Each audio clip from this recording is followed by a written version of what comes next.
St. Louis. Man, y'all Chinese food got way too much soy sauce on it. We're gonna talk about it. I remember what you said. You said it was better than China. I remember that. Yes. I was just messing with you. It is. Yes. I like it better. I don't think I can't say it's better than. It's like when they talk about Korean fried chicken. I'm sorry, AJ. I see the frown. I'm sorry. I don't want to bring you back there. We starting off like this. I'm just messing. I just like being a jerk. I hate y'all food. Going against the food. Got too much soy. I was joking. I love it. He rage baiting for real. Like I do. Gonna be angry of you. I don't want that. I don't want to. You're the after you was complimenting. You said there's nothing I can say to you. You got to return. He was like, don't talk about my food. Yeah. Everything else, you like. Everything I'm good, else bro. Yeah. I was like, you're like the therapy guy, and he's like, the food brought him there. Yes. That nigga went right back crossing the line, back in blood. I feel it. I've always wanted to know like some weird stuff. Like I have questions about a lot of things. Okay, who goes into a store and buys Swisher Sweets and smokes them and doesn't like put any greenery in them? Like that doesn't make sense to me. Who is really smoking that type of cigar? You ever wondered that? This is outside my purview. You know I understand. I don't smoke no more like that. So I just wonder.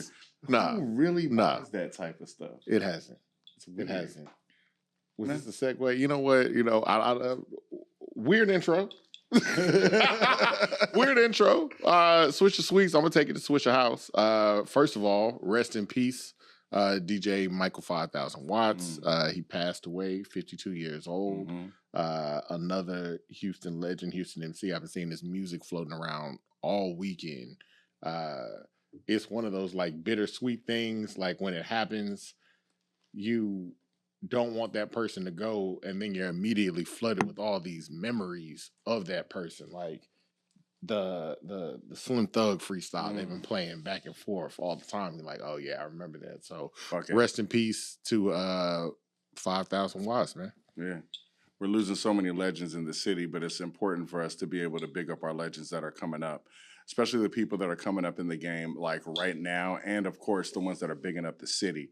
I mean, number one, we have a guest right now who is from St. Louis, great place that has amazing Chinese food. Wink, wink.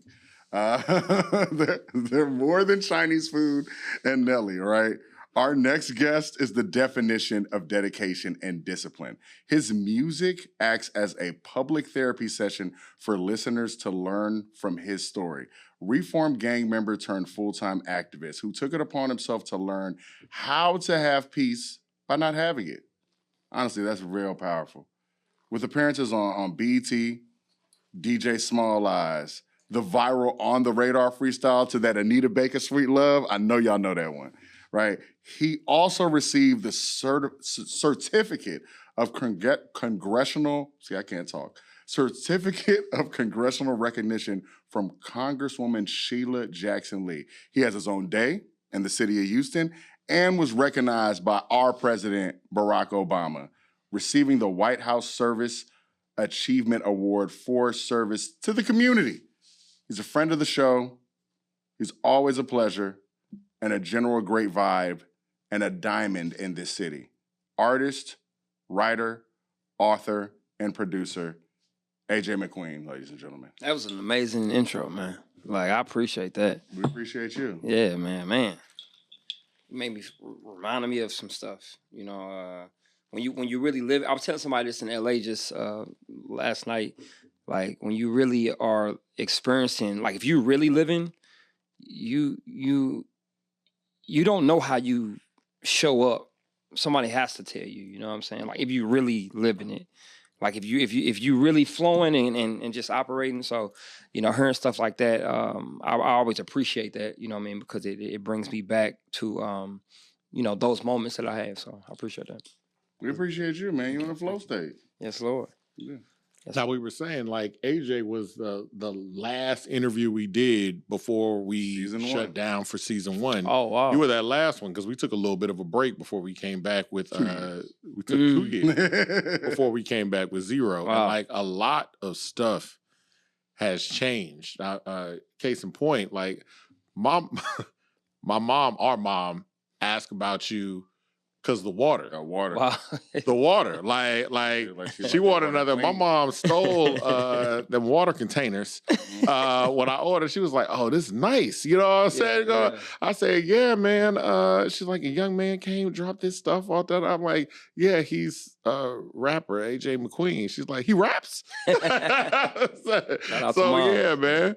Yeah, no, you know, somebody asked me, I still get asked every now and then. You know what I mean? They're like, man, you should got the water, man.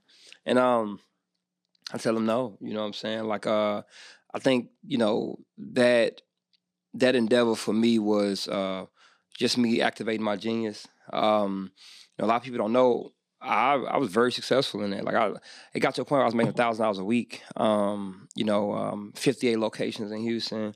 You know, and making a lot of money, but there was something inside of me, you know, that was like, man, people calling me for water is just bothering me. You know what I'm saying? Like, you know, because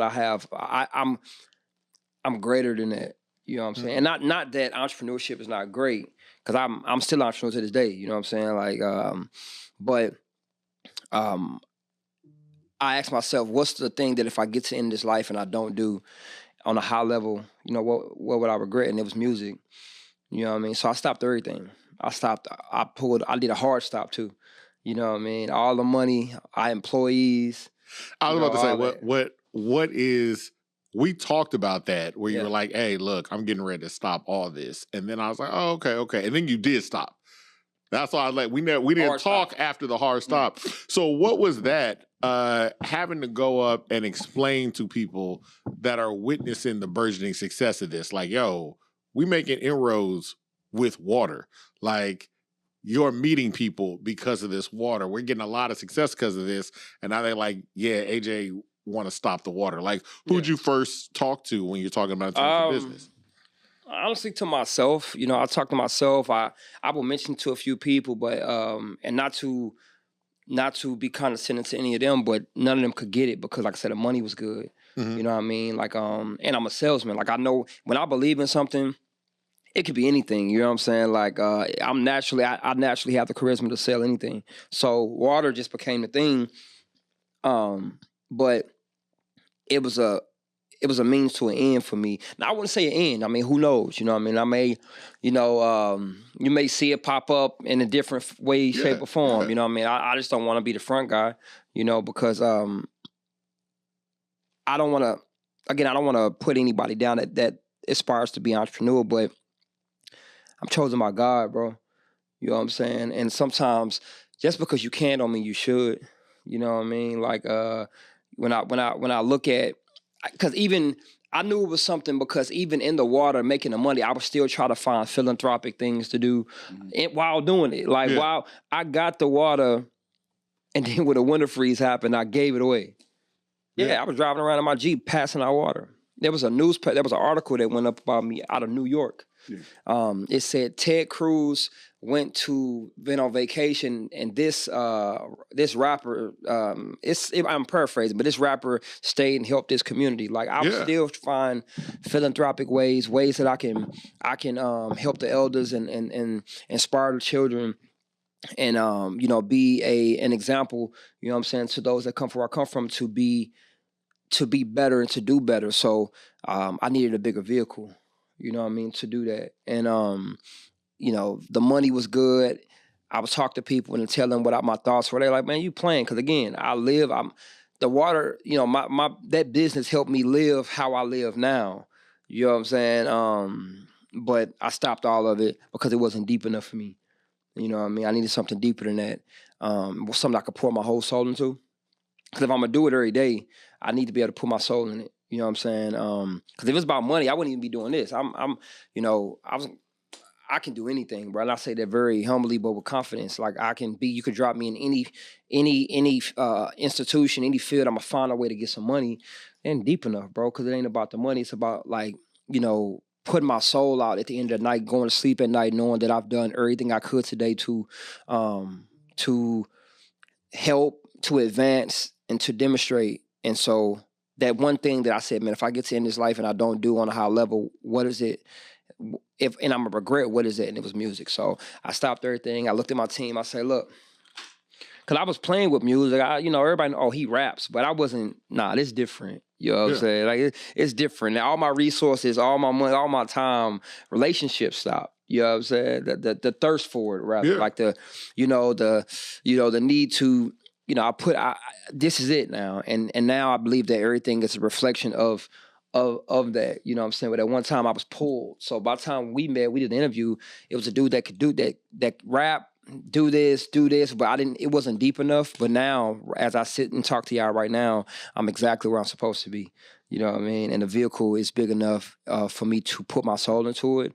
And I believe God is pleased with that. So That's perfect. How'd you feel? I mean, we're talking about the comfort or the discomfort of that, where, like I said, when we talked before, you were doing a lot.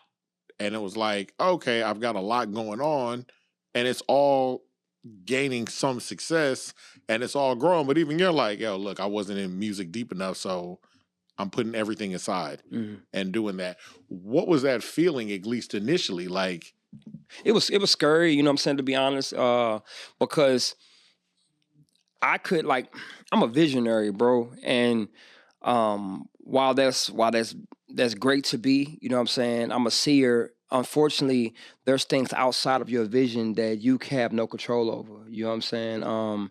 You don't know, there's some access I didn't have. So it was a little scary at first, but I don't believe God gives you provision I don't believe God gives you a vision without provision.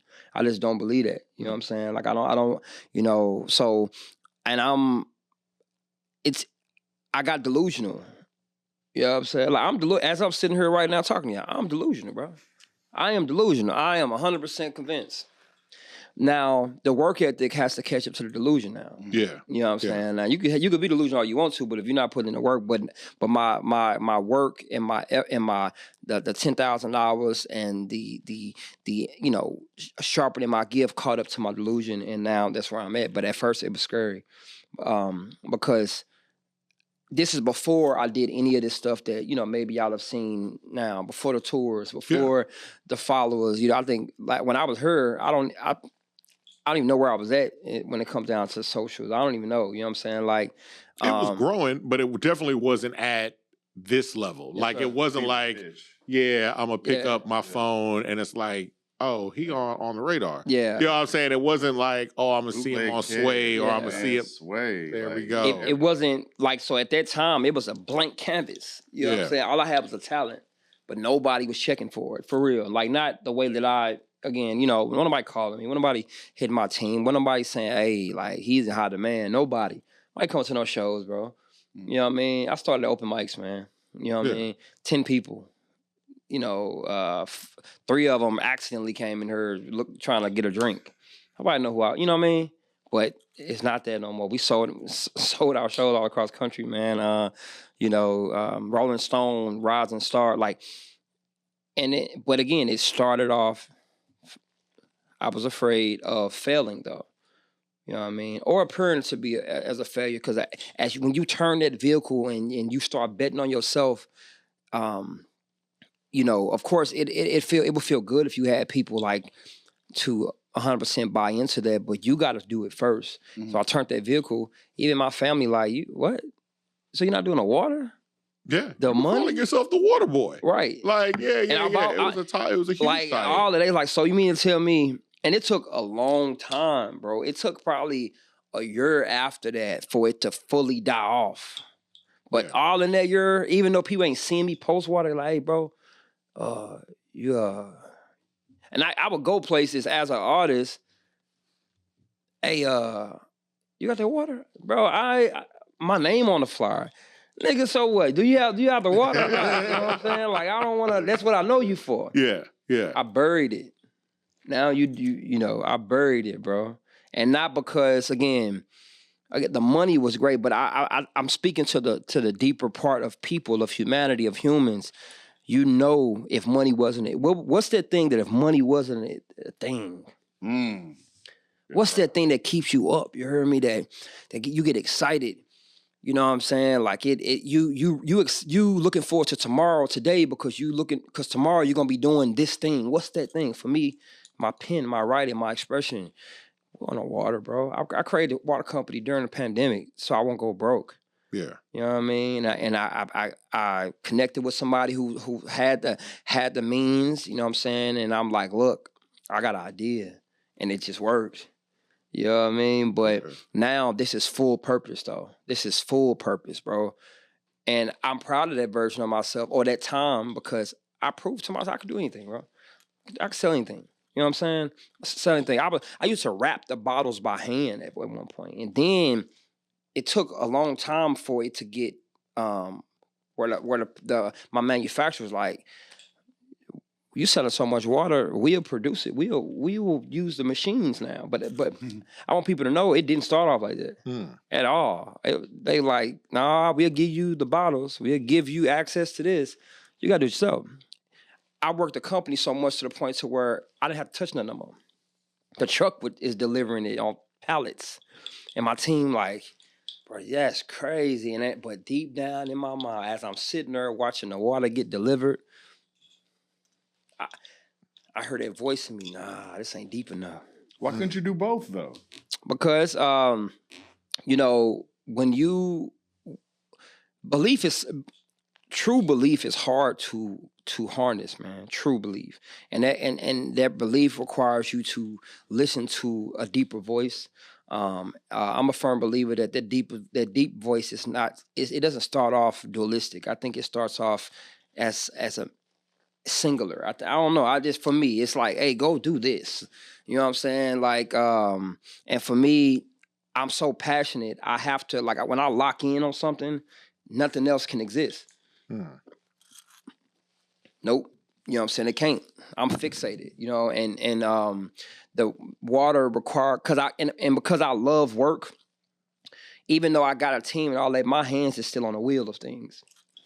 And so I wouldn't have been able to put them 10,000 hours that I've done into the music the way that I've done. You know what I'm saying? Because I would have been I would have been sitting back using that time and that energy is split. It's split between other things. So no, man, I needed something, you know, that was deeper for me. And I think now, like I say, now, who knows? You know what I'm saying? Like I could do a lot of things now, but at that place where I was at, nah, bro, I stopped everything. And it works out because the shift from the outside looking in, it was, you were a burgeoning artist back then, and it's like, oh, I found another lane to work in. But when you dropped the water, it was like all effort that was placed there got immediately put into music. All of it, like immediately put in music. Every dollar. What was the first point where you were like, hey, this is working? Like when you first start, after leaving the water behind, and you're like, oh, we're getting somewhere now. I ain't gonna lie, bro. Like, it took. So I stopped Hydrate Hill, and then I would just start writing. Like, you know, a lot of times when people tell people, when they talk to them about success and how to get known and how to, you know, put themselves out there, they tell them they got to go outside and, man, you know, get active. But mine was different. I went inside, you know what I mean? And it took like a year, bro. You know what I'm saying? Because I can scroll back on my Instagram to the first time I ever hung the microphone from my ceiling, and I was just standing there. And I think the first video probably got 80 views, you know what I'm saying? Like 2 comments, you know, but I was fully convinced though. You know what I mean? I was 100% convinced. And you have to be convinced in order to be convincing. You cannot be convincing if you're not 100% convinced. So it took a while. Like I don't want to get up here and present ultimate poise. Like, yeah, man, it took me to continue, bro. And like I say, I would just get up there and make music that write the music that I believe in and express myself. And I remember I would just wake up, you know what I'm saying? And my phone, and when you wake up and you open Instagram, when you're viral, what's happening is everything, all the numbers are red, like at the top. So and it's maxed to 100. So all you see 100, even though it's more than 100, it's 100 comments, 100 likes, 100 followers. And I'm like, what is going on? You know what I mean? And I would open my phone, bro, and it's on one of them videos. And I'm like, you heard me? And I actually blew up on TikTok first. A lot of people don't know that. I blew up on TikTok. You know what I'm saying? Like I'm talking about, it started to get viral. And I always tell people viral is just outside of your family and friends. You know what I mean? Like, you know, people think virality. Virality? I don't know if that's virality. That's the word. Okay, cool. You with it? Yeah. Because I didn't even know where that came from. But virality is like, oh, it needs to be 1 million views. Nah, bro, get it outside your family, friends, man. You know what I'm saying? People that know you.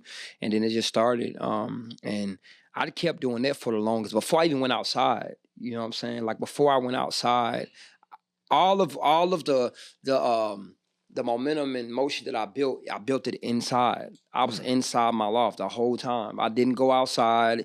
You know, all the videos inside, everything inside. But social media, man, and then. And on the topic of virality, I tell people all the time, it's not about the comments or likes, it's about how many shares. How many people, because I read a book called Contagious, you know what I'm saying? And it talks about how to create contagion.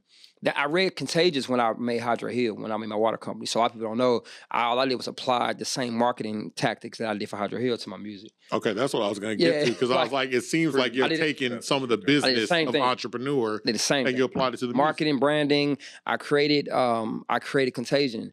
You know, I used to have those glass jugs for Hydrate Hill, and a lot of people don't know my margins were amazing. I mean, you know, and that's just business, you know. Some may feel like you're getting over on them. No, it's business, it's margins. Everything got margins. You go to the store, you pay for that jacket $200. Yeah. It didn't cost them $200 to make. And people like $7. People like them glass. So people like them glass jugs. That's the jugs my mom was talking about. She still got them. But I tell people all the time, okay, I bought those jugs for $8 a pop. What? I made people feel like I could put the value on it. It was just a glass jug. Yeah. Meant nothing. But it was the way I'm sitting here. I'm fully convinced. Yo, hey, post it. Create a box for it. You know what I'm saying? Put a meaning to it. The infinity jug. Why? What makes it an infinity jug, AJ? Because I said so. Because I said it's an infinity jug. And it would every time I would drop a glass jug, it would sell out. And that really speaks to the power of your belief. Like, are you convinced? I'm 100% convinced. So what I started doing with the music, the same thing. Now, like I remember when I used to get paid in chicken wings and drinks to perform. Long time ago, when you ate meat. Yes. Now, I don't even want to. What it cost for me to come out the house, and I say that again.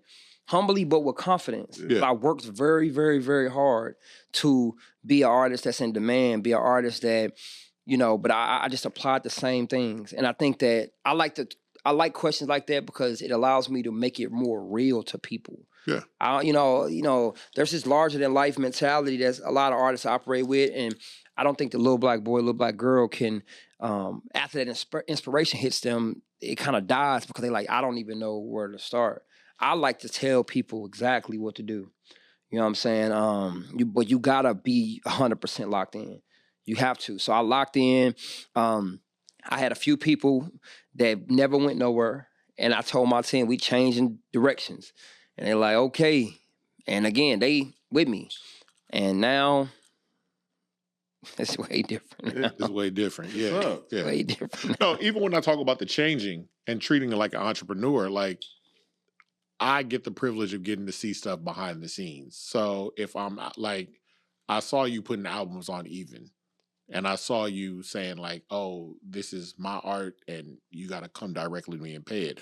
But further, like I did a story on Joel at 610 Vinyl. Y'all go support 610 Vinyl. But he was like, hey man, the only rapper at this time that came up here is AJ McQueen.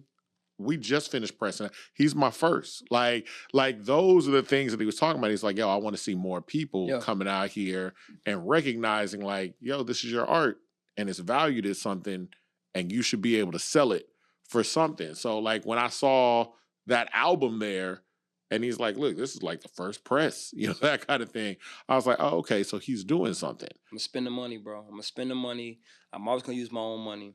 And even that was different for a lot of people, when I started dropping my albums like on Even, you know, people be mad about it. Yeah, like people be mad. They be like, "Hey, man," people like, "Man, not accessible. I don't like this." Yeah, I'm like, and because what I do is, and I remember when I did it for the first time. I was like, "Okay, I'm finna do my Sorry Mom's Distracted, my first album." Yeah. You know what I'm saying? And people like, "You gonna put your first album?" And a lot of people don't know that's my like. Anything I've ever done in the past was an EP, a project, but Sorry Mom's Distracted was my first full studio LP, like all that. So, and my team, they like, "We finna drop it." I'm like, yeah, but not on streaming. It's like, what? I'm like, yeah, I got an idea. You know what I'm saying? And so for the first 2 weeks, it wasn't even accessible to anybody outside of people that would buy it. Yeah. And so. And again, this is new. I'm looking at the phone trying to see if it's gonna work. You know, I'm like, I don't know, man. You know, I don't know. Then a week 10,000 on a project that ain't even out to streaming. It's only accessible to the people that bought it. Yeah. You know what I mean? And so I started doing my first album. Then I've done it 4 other times since then. And when I tell you, mixtapes, you got to go to Even. I sell mixtapes in my sleep. All I gotta do is make sure I post that day. And if you go to the comments, you'll see, and I got everything on automation now. So now I don't even have to respond. Yeah. You know what I'm saying? They already sent the link, email, phone number extracted on an Excel sheet when I wake up. And now we made 15,000 this week. You know what I'm saying? And I like to show artists the power of independence. You know what I mean? Like you put your soul in it. But a lot of us, the feeling of wanting to be publicly accepted, I think, hinders us from being a champion just in your own area. Like you want to be a champion, you want everybody approval. Yeah, I stopped that. That died for me. I don't need that. You got to die for you, though. I think that's the journey, the trajectory that you spoke of, you know, in the introduction. I think that's where it died at, bro. Like the stuff I've done. Come on, bro. Like, you know. I was on BT 106 Park at 19. Yeah. So I kind of my journey was different than a lot. You know what I mean? People like I did a lot of things before it was popular. You know what I'm saying? Like congressional certificate. I didn't go viral for that. That was something quite that if you know, you know. You know what I'm saying? And I have a lot of if you know, you knows, and it allowed me to build real confidence. You know what I mean? Not like again. Confidence because everybody's excited. No, I was excited and a couple people that was with me. Past that, and so now where I'm at, I still operate the same way. Don't get me wrong, I'm grateful. I'm 100% grateful, bro. When people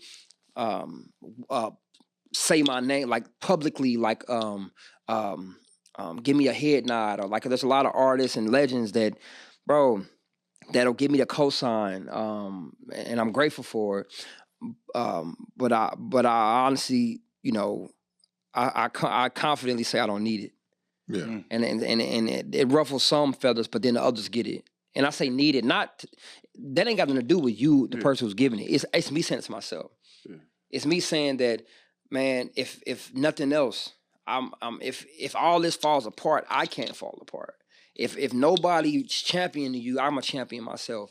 If nobody is supporting you, do you support yourself? And so I was able to build that in secret. You know what I mean? I call it the invisible hours. It's not about what you do when people looking, it's about what you do when they're not looking. So the results that we talking about, it's a result of what I was doing when nobody looking.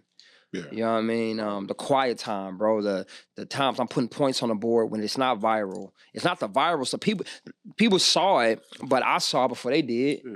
And so that's the energy I have. You know, as I navigate the industry and navigate the world now, there's people that get it, and there's genuinely people that don't. And that's okay. I'm okay with that. There's no need to argue.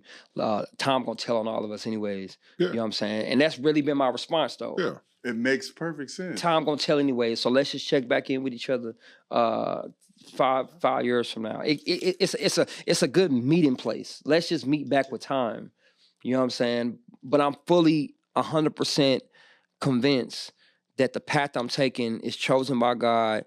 The work that I put in is there, and the people that see it and that feel it are the ones that's supposed to see it and feel it. And the ones that don't, they're not supposed to. I've always liked it about you because when you're talking about delusion, I mean, words have meaning and whatnot, and it's like when you talk about delusion, you automatically went to confidence. I believe that it all goes together. Like you said, you came with the delusion, you worked to make sure that your work ethic matched the delusion, and then it's this supreme confidence you have. I mean, you have a glow when you come in here. You're like, thank you, brother. The master. Come from God, bro. It's confident. If without God, I'm nothing. First of all, like I'm nothing, bro. I don't I'm not this wise. I'm not this smart, bro. Without God giving it to me, bro. There's a kid there's a kid somewhere, a little black boy who's battling autism, bro. You know what I'm saying? I'm not better than him. You know what I'm saying? There's somebody who grew up in a household, nobody believing in him. I'm not better than him. You know what I mean? So it's, for whatever reason, God chose me. That's my anchor every single day. It's gratitude. You know what I'm saying? Because, when I got shot, I lived. The dude next to me died. I'm not better than him. You know what I'm saying? It has to be a higher plan, and I only yield to the higher plan. And I think it bothers some people because they want me to yield to them, and it's not happening. You know what I mean? I can't yield to. I can align with you, but there's no yielding happening. You know what I'm saying? Because I know that the type of trajectory in the life that I want to live is one where 1,000 years from now, when we think about some of the greatest people that ever lived, when we talk about the Marleys, the Malcolms, the Marcus Garveys, the Jeff Fords, the Huey Newtons, the Malcolms, you're gonna say McQueen too. Yeah. You know what I'm saying? But I know that's up for me to make sure that you do. And I have to live unapologetically to do it because they did. You know what I'm saying? Like real leadership is unapologetic. That's why I've been able to build separate from it. Like even in this city, I love Houston. I love Houston a lot. But I'm pretty sure y'all, being historians and being journalists and being people that's, of the culture, you'll understand when I say, Houston don't take me as they own. Yeah, I had to build my own world. Yeah. You know what I'm saying? I had to go build my own world, absolutely, bro. And again, I put you on the list of Houston artists. I got a little bit of pushback on that. I was like, yo, he's a Chicago. He get pushback on it. I don't. They don't talk to me. But you are you rep your hometown, but you also you're stationed out here as well, and it's been. And when we go back, when we look at your story, like you've been coming back and forth between here since you was a child. Since I was a child, bro. You know what I'm saying? Like you grew up here and you grew up back home. Like say my whole life, all of my service, all of the outreaches, anything I've done, the stuff I wish I could have did more of in St. Louis, I've done here. You know what I'm saying? Like from the homeless shelters to the gang reform to the activism. I remember shutting down 610 with Quanell X and Willie D. I was young, bro. You know what I'm saying? But we marching. So it's like a lot of stuff I've done. I do believe I've earned. To some people, maybe I didn't earn this idea of Houston's own, but I believe I've earned Houston's respect. You know what I'm saying? Because I think so. I don't think people understand how long, because the way the story goes, like coming here when you're 8 and then going back 10, and then coming here when I got shot. When you get shot and then going back. You know what I'm saying? Like doing the back and forth, but people don't recognize like during pivotal points in your life, you right here. Yes, the whole community. That's why I love you so much, and I'm always asked. And I'm at a place in my life where if I wanted to go live in LA, Atlanta, or somewhere, I could pack everything up and go. But no, I really champion this place, you know what I'm saying? And the people of this city. And, but when it comes to music, the music scene, it's a lot different, man. And it's very cultish, to an extent. And but here's the thing, I've earned the respect of all of them. I've gone to places where all the Houston legends are, you know what I'm saying? And I give them my utmost respect, you know what I mean? But I also think they know I don't need them. And I know, again, that sounds like, what are you trying to say? That's not negative. I want people to hear the whole sentence. Yeah. I've earned the respect, you know what I mean, to where I'm an equal, in a sense of like, nah, bro, like, you built something powerful too. And so now it's I can call them and it's a equal. They look at each other like, okay, he ain't calling me and he not calling me the way where I'm finna little bro him. I'm finna like, yo, it's the head nod is different. Yeah. It ain't it's like I see you head nod. And that is what I value the most, because I see people that get that approval and they live and die on that approval. They rest on their laurels. They live and die on it. Like, on the approval of that. I am proud to say I built something that's a standalone. But my even my Godbody Weekend, I put it here. I didn't put it nowhere else. Yeah. Because I want the people of the city, I want the resources to flow through this city. The free food program is here. We feed the homeless people in this city. People send money and they support my outreach initiatives that are in this city. You know what I'm saying? So but musically, on the music scene, it's way different. I had to go blow up in the West Coast first. You know what I'm saying? Before, some of Houston was like, oh, I think he for real. Like, I'm like, yeah, bro. Like, yeah. Why'd you choose the West Coast? They chose me, bro. Okay, yeah, okay. I mean, my first festival I did out there, when I did a song. I made a song called Mansa Musa, and that was one of the first ones where people was like, hold on, this feel different. You know what I'm saying? Like, all my other stuff's cool, but when I did Mansa Musa, people was like, nah, this, and I performed it in Cali at a festival. They the first people to book me for a festival, bro. You know what I mean? So I went. Yeah. You know what I mean? They rolled out the red carpet for me, had a live band, had sent my songs to the band. The band learned my songs. So I got a trumpet player playing the horns on Mansa Musa. It gave me chills. So I'm there. And this was after Nip passed, of course. And it was a lady that came to me after after my set, and she was crying, and she was like, I don't know how you're gonna take this, but your energy just remind me of our legends, her. And I'm like, okay, you know what I'm saying? And she was like, no, you remind me, you remind me of Nip. And again, I'm grateful when people even pay any of that, because I really respect those before me. You know what I'm saying? I respect any of those before me. I'll never disrespect those before me. And somebody, definitely Nip, and somebody who music I even resonate with. And she was like, your energy. And I've heard it like so much. My top market, Hunter tell you, my top market on any of my analytics is the West Coast. Imagine so. We sell out on the West Coast. You know what I'm saying? Like, so they picked me, and I just came from I just landed from LA this morning.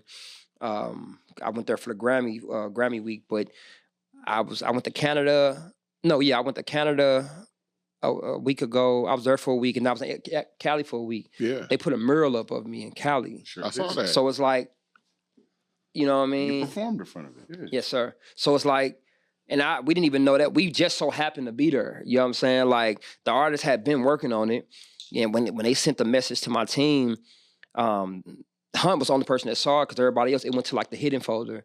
And he said he messaged me, but it went to my hidden folder too.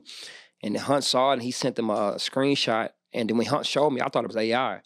And it was because it was black and white. It wasn't like full color picture. Yeah. And I was like, I'm not finna get, like, y'all ain't finna get me in my feelings. Because I'm in tune with my emotions, but I only use them when I need to. So I ain't like, when if you're around me like for a full day, I'm more stoic than I am like I don't like to freestyle with my emotions. You know what I mean? Because I got a big heart, and I could be sensitive. You know what I mean? So I try to guard it. So when he showed me that I was being guarded, I'm like, nah, man, I ain't finna. That ain't me.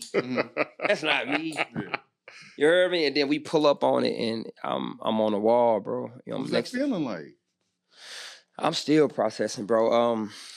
man, a lot went through me, bro. But I'll tell you this, you know, I almost died, bro, when I got shot, and I didn't even think.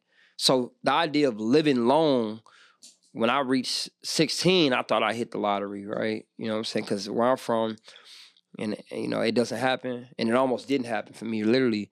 And then when I thought about my journey, man, and you know, like my mom, you know, she big on like, AJ, please be careful. You know what I'm saying? That's why she don't want me doing a lot of stuff back home in Wellston, because when Nip passed, it shook up a lot of people, and people who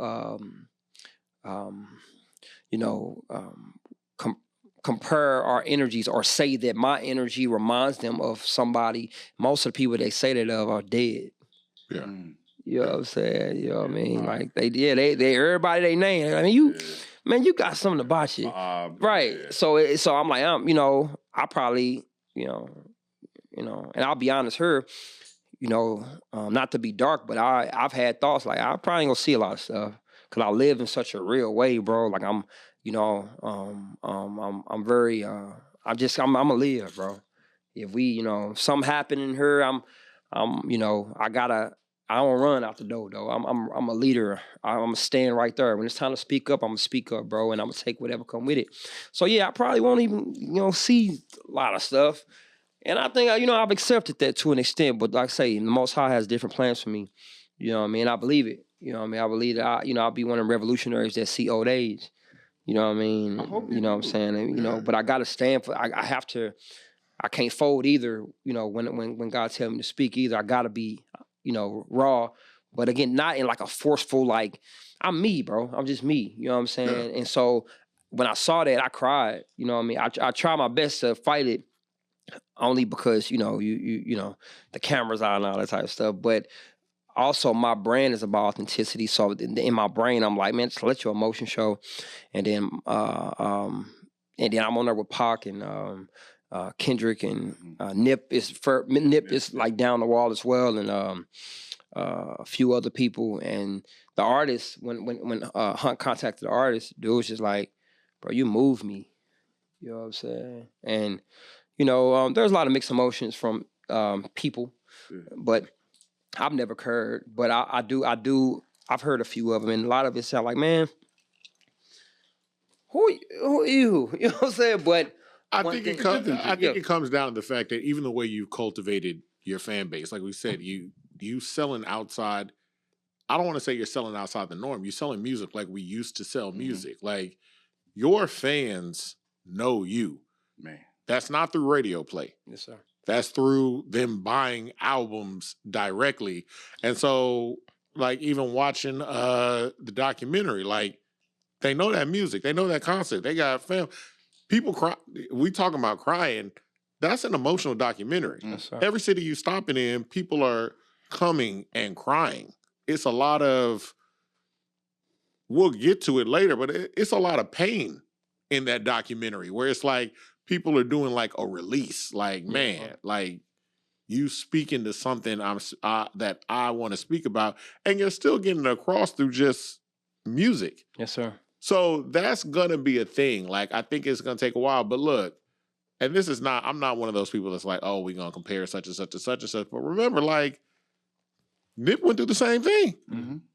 Remember when Jay-Z bought that album? People was like, dog, how dare you sell Nip, Currency? Like, I'm like, we're not even talking about artists that cultivate their fan base when they go, hey, dog, I'm selling this for $50, for $100. And everybody go, aha. Yeah. And then they'd be like, yo, Jay-Z bought 500 of them. Oh, maybe we should look. Maybe we should look.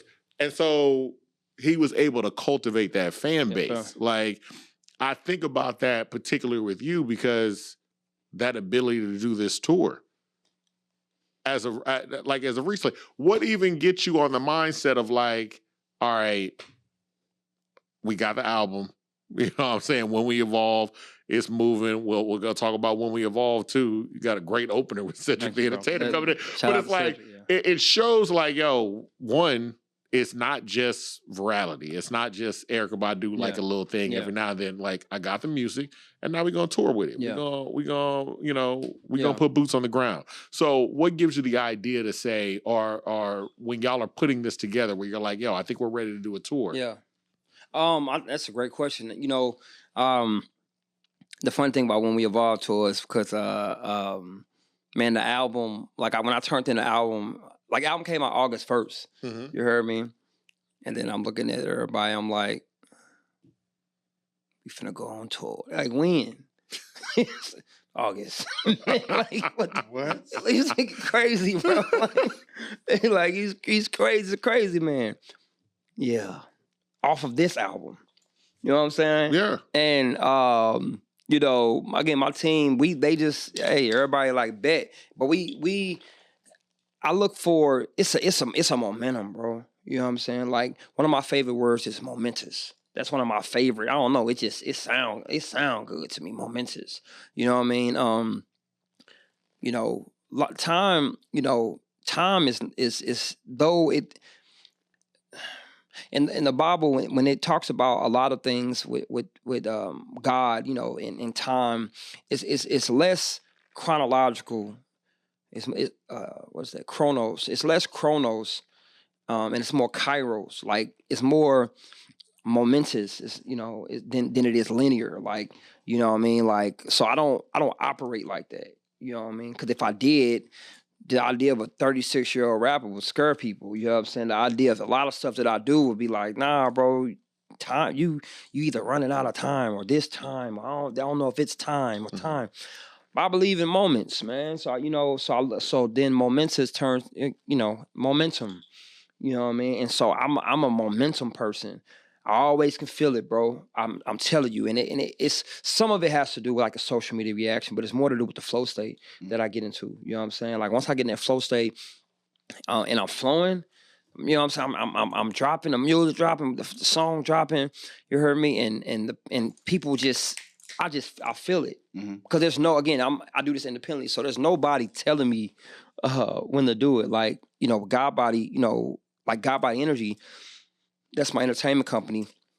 So, and I hire my people. So everybody you see around me, that's my team. So there's no ceiling though. There's me, you know what I mean? So I don't go to nobody to consult. Everything is so felt, bro. And with the When We Evolve tour, I felt it, bro. I'm like, yeah, it's time. And as you saw, you know, you saw the doc, that was real, bro. Yeah. I already stopped. I had never been to Charlotte. I didn't even know that they would. I don't know, you know what I'm saying? Like, and so, in the markets we picking are just challenging. Like, oh, let's go here. Why? I don't know. You know what I'm saying? So I really. Wait. There has to be a why. Like, why are y'all picking the places y'all are picking because you have control of your market, you got better control of analytics. Yeah. So talk about the cities that you're picking up on. So, of course, we're going to start with the calculated risk, you know what I mean? So we're going to look into the metrics. You know, one thing about me is I study the metrics. But the stuff, it goes back to, we talking about the entrepreneurship, Hydrate Hill. The same thing I did with Hydrate Hill, I do my music. So I study numbers. I used to, for Hydrate Hill, well, not just for Hydrate Hill, for my nonprofit organization, which is my first business, Writer's Block. It's my 501c3 performing arts and literacy org that I've had over 10 years. A lot of people don't know. That's what the poetry nights, the backpack drives, Thanksgiving on the block, all that came through my first company, which we still do to this day. But with that company, I started studying. I started doing SWOT analysis and stuff to study market trends and you know, studying everything. I started that back in 2011. So I've always known how to study things, and I just applied it with the music. We're gonna study the metrics. We're gonna take the streaming metrics plus the insights on the professional dashboard of like all the socials, plus, you know what I'm saying, this, and we just gonna take a calculated guess.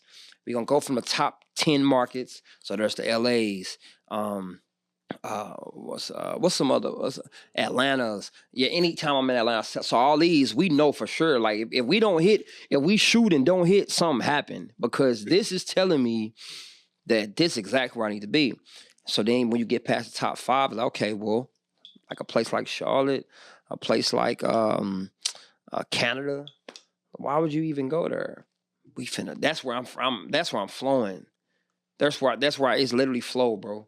You heard me? And when my team throw in a city, because I'm a confident person, I'm like I got that my mentality. I study like some of my favorite minds, bro, are like Michael, Jordan, Kobe, Mike Tyson, Alexander, Seneca. Like I just study minds, and so what happens when I hear something that's a challenge? You would think somebody be like, Charlotte, man, I bet you won't go to Charlotte. I bet you I will.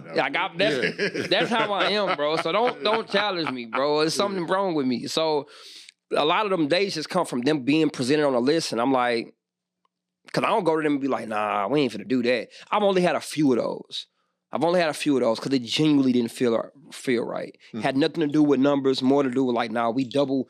Like, I don't want to hit this state 5 times. I want to hit it once because I just want to see if they'll come to this one, and then So I've done that before. Yeah. But if it's a city I've never been to, I want to see if the energy is spread it that far.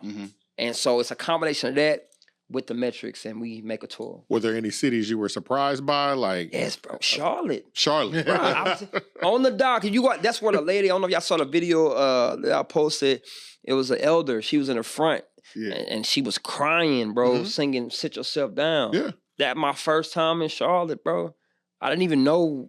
Like, when I walked out to that crowd, that was a real, and they screaming like that. Yeah. I'm like, what is going on, bro? Like, what's happening, bro? And they screaming. They know the songs word for word. What? I was surprised, bro. Yeah. You know what I'm saying? Toronto, surprised, bro. You know what I mean? Where else we went to? I don't know. I'm just surprised, bro. I'm like, what? Yeah. Philly sold out. Philly, and it's not just that, bro. I do meet and greets in her city. Yeah, yeah. So, man, it's Florida. Oh yeah. Orlando was the first stop. I ain't never been there before. Yeah. There's a little girl and her mom drove 3 hours. The 9-year-old girl sung "Be Light" word for word. Oof. I didn't know. There's no way I could have. I don't know that. You know what I'm saying? Like, and then they in the meet and greet, they stand in the lines, bro. Like on the dock, you see that there's lines of them. Like they not playing. You know what I'm saying? Like they lines, bro. I'm trying to tell you, bro. This man, it's bring out all the women. Yes. My bro. God, it's pandering. He's being a real gentleman, and it's there. I'm glad you said that one word. I was just telling somebody that in Cali. You're not pandering at all. You 100. It was a DIY Curtis King interview I did. He asked me, say, bro, man, your music. He said, man, I see your shows and the women there, bro. He's like, what are you doing? And he was like, because it's the women are coming to the show. They showing up. They reposting music. He said, I posted your name or something, and then the women. I said, bro, I'm not. I'll tell you what I'm doing. I'm gonna break the secret. I'm loving myself, bro. I'm being sure of me. The safety that women find in my music, or that makes them want to buy a ticket and fly out. It's not because I'm a sex symbol, bro. Not because I market myself that way. Not because I use any of my, physical feats. Not because I'm, the sexiest man alive or the this or that. No, it's none of that. I don't even operate like that. What it is that I'm confident regardless of that.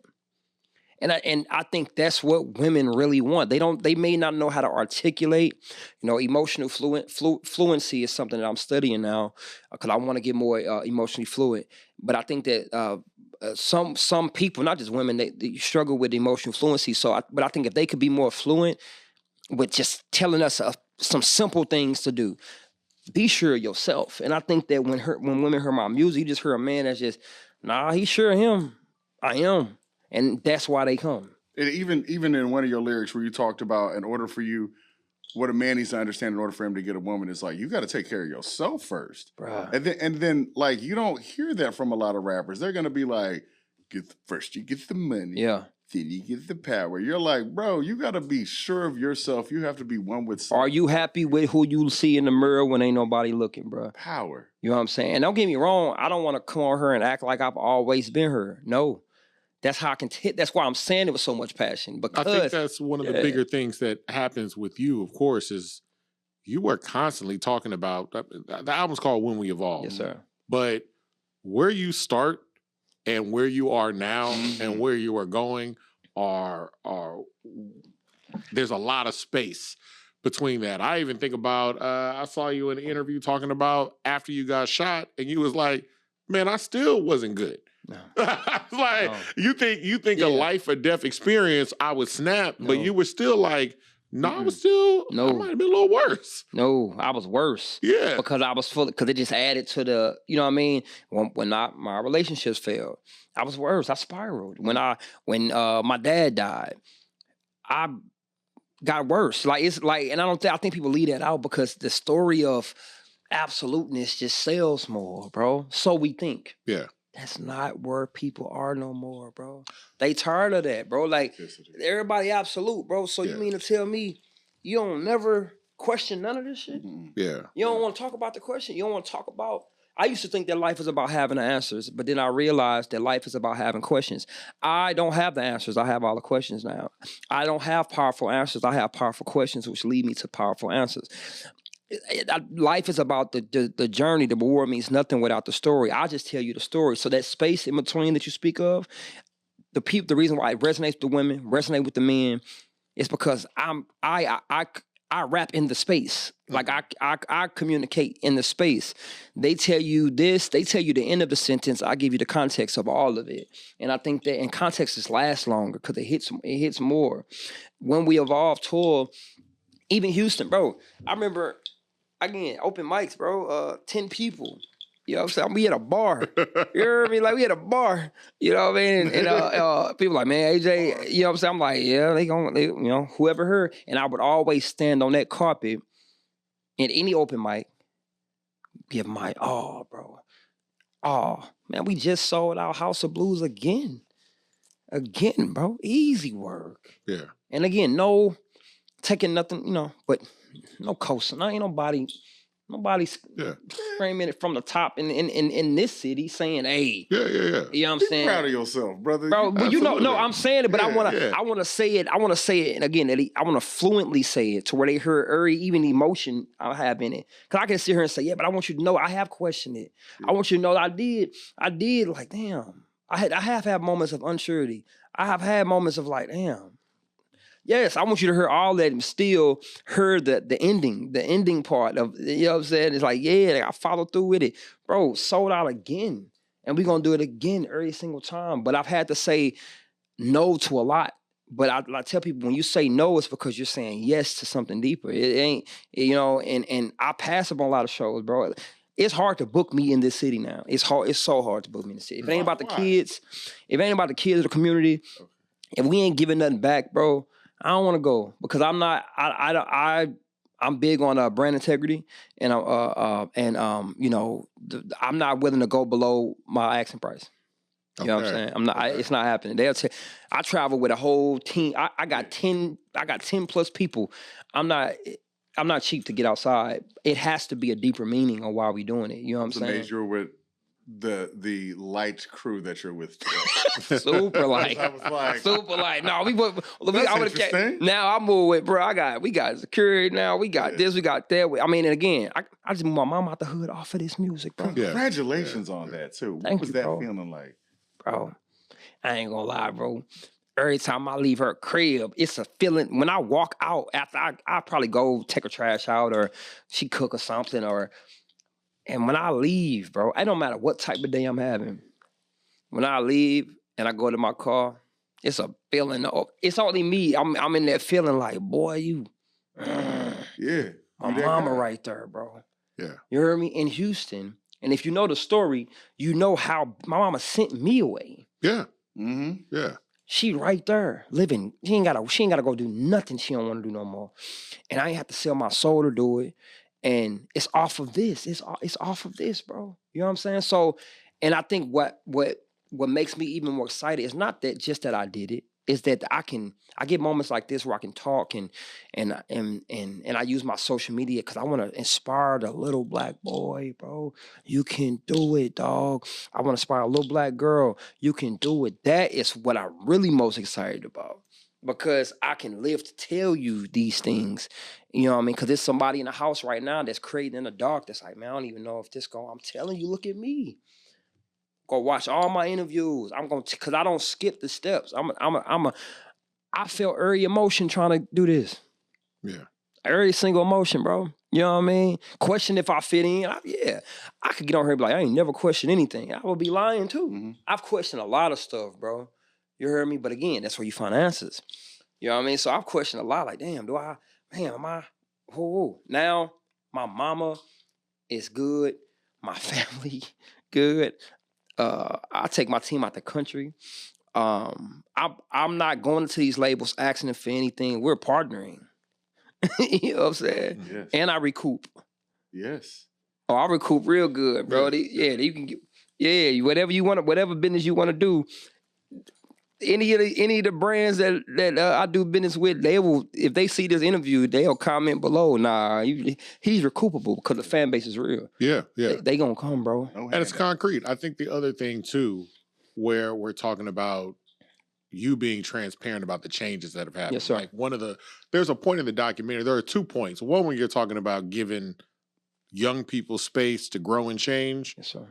But you also talk about you. There's a part where you're talking about like how you earned your mom and your sister's love. You've been very open about your family life from the beginning. Yes, like, not only your evolving helped your family also evolve. Yes, sir. You know what I'm saying? So what was that like? Or when did you start to see them, like your sisters, start to look at you different? Your mom start to look at you different. Like at that point, especially when it was situations where like, at one point she had to send you away. At one point you came back and then she had to send you away again. So it's like, when did you start to feel where she was looking at you like, oh, you are really changing? Right. Bro, I think on the same doc, it was a part when we was in St. Louis and my sister, my big sister, she was talking about, she was like, man, you used to say stuff. I'm like, oh, it's just my brother. And then, but that was really, her saying that was the first time, that was real. We almost didn't put nothing in the doc. Like, if you seen the doc, it got some phone footage at it because the camera was somewhere else. And so I battled with it because I wanted it to, all to be a certain, whatever. But I was like, nah, bro, we put the phone. That's beautiful. We gonna look, whatever, they'll be all right. And it was in the moments where a lot of powerful conversations and moments happen. My sister was like, yeah.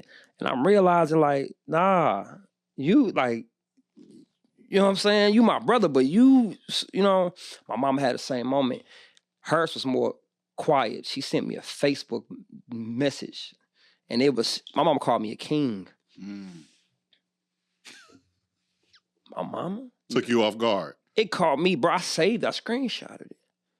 I have it in my phone. It's one of the, whenever I want to, you heard me, I go look at it, bro. My mama she don't do that, bro. None of my sisters are like that. Mm-hmm. They women, but we from St. Louis, you heard me? So they got it's a different thing. They not just giving away, like, you heard me, like, nah, respect. They're not giving away, bro. They've been hurt so many times by men. Yeah. So now this little black boy that you seen, you hear me, fail a million times, fail relationships, needing money, calling you for money, you hear me, you call him king. I earned your respect. You hear me? I earned your respect. Man, that means a lot to me, bro. Because as a man, I can't speak for all men. I've gotten to a place in my life where love me, respect me. I actually value. I like that a little more. Mm-hmm. That's just me. You know what I'm saying? Like and there's a reason for that. But respect. it sit different with me. You know what I'm What's saying? the reason? You know, I know that love is risky. You know, I know that love is sacrificial. You know, I was beat as a child, you know, and I remember moments he used to say, "Man, I do this because I love you." I was so confused. Yeah. I remember hearing Like, that. wait, what? Huh?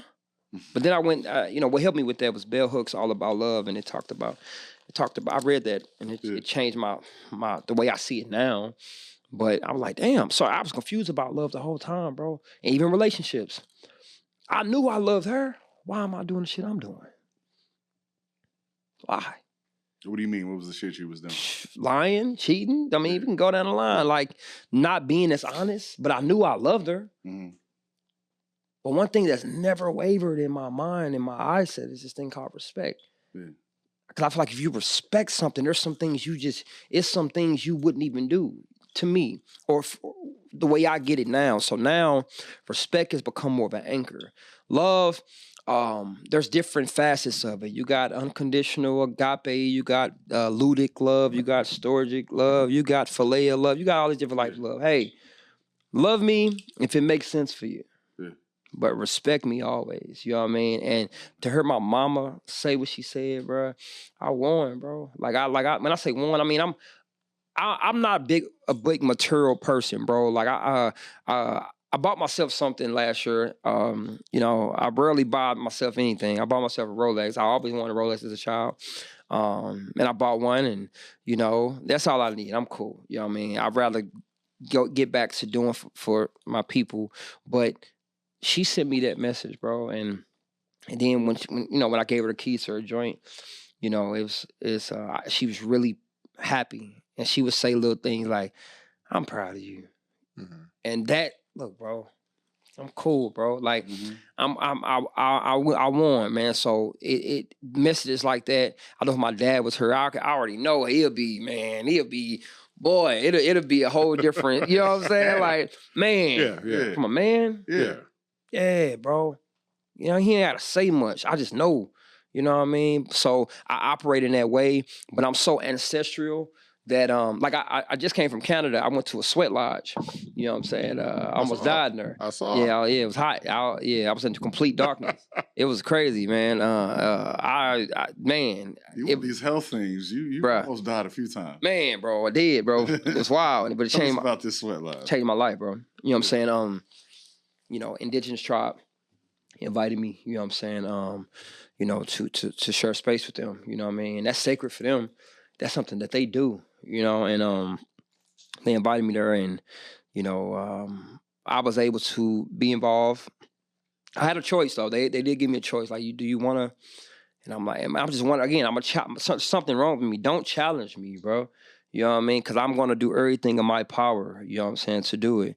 And so, not that they were challenging me, but it was like, man, if you don't want to do this, but that's a trick word to me. Don't even say it like that to me. You know what I'm saying? Because what do you think, I'm weak? Because it's like saying, oh, I mean, if you're scared. You don't think I want to do this, bro? But no, man, it was a beautiful, you know, they prep you. You know what I'm saying? You know, before you go into sweat lodge, you have to give your offering. You know what I mean? And to the elders. And, you know, and so I sat there with him, and he looked me dead in my eyes, and he said something so powerful. He was like, man, you know, you got to start thinking with this again and not this. You know, he said, you got to start using this more than you use this. That's all he said to me. To a man I've never met ever in, you know, life. And then we go into the sweat lodge, and you in complete darkness. Complete. Darker than the dark you thinking of. Mm-hmm.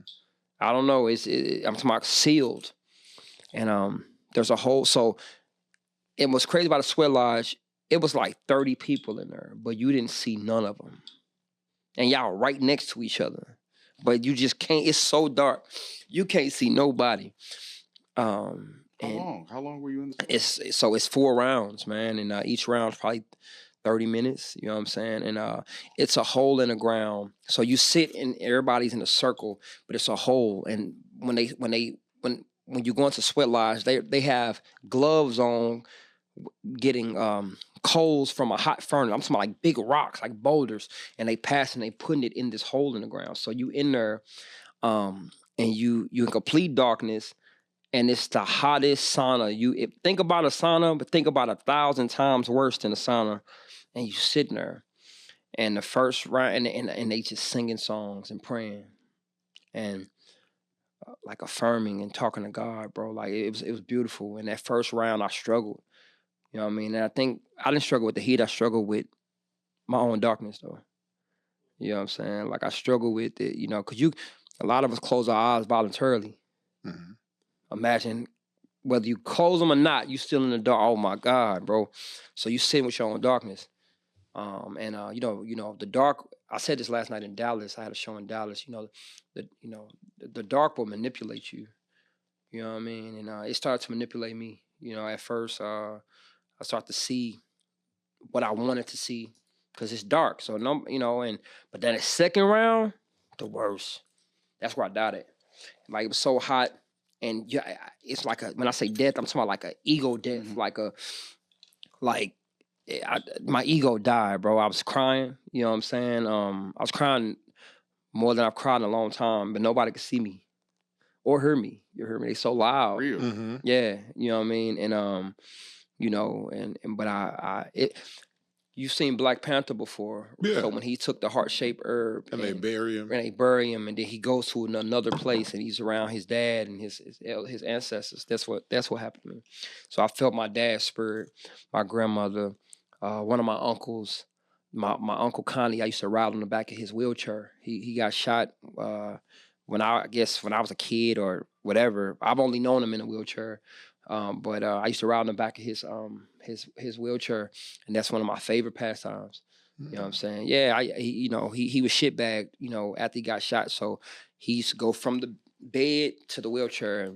But whenever he would get on that wheelchair, coming from that room, and I was over there, and all the little kids, we used to try to whoever get on there first. Like it was like a privilege riding on the back of Connie wheelchair, and I rode in the back of her, and we used to ride to the front porch, and he used to sit there all day drinking beer. You know what I'm saying? And that was just my favorite thing. So it's amazing how in the complete darkness, out of all the things I could tell y'all that came up, something when I was a child, like a core memory, and I cried, bro, and I just felt the spirit of I felt the spirit of God, bro, and one thing about me, I don't play with God. I don't play with God's spirit. You ain't go watch no interview and find me saying God said. I don't play like that because I'm really serious about the spirit of God, bro. I do not play with God at all.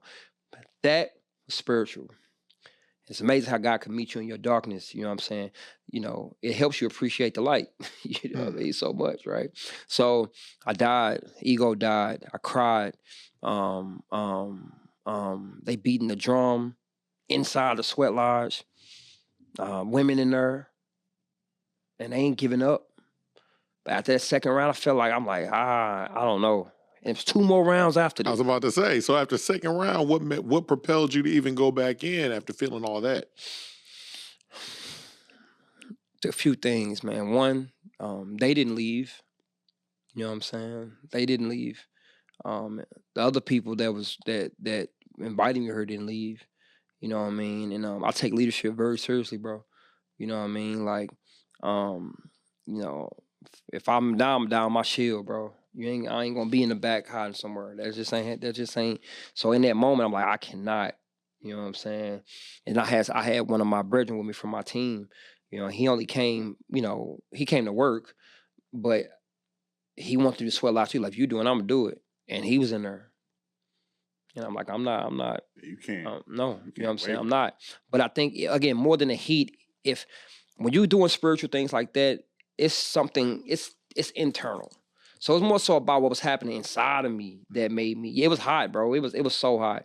But I came into the sweat lodge with some heaviness. I came in there with some stuff.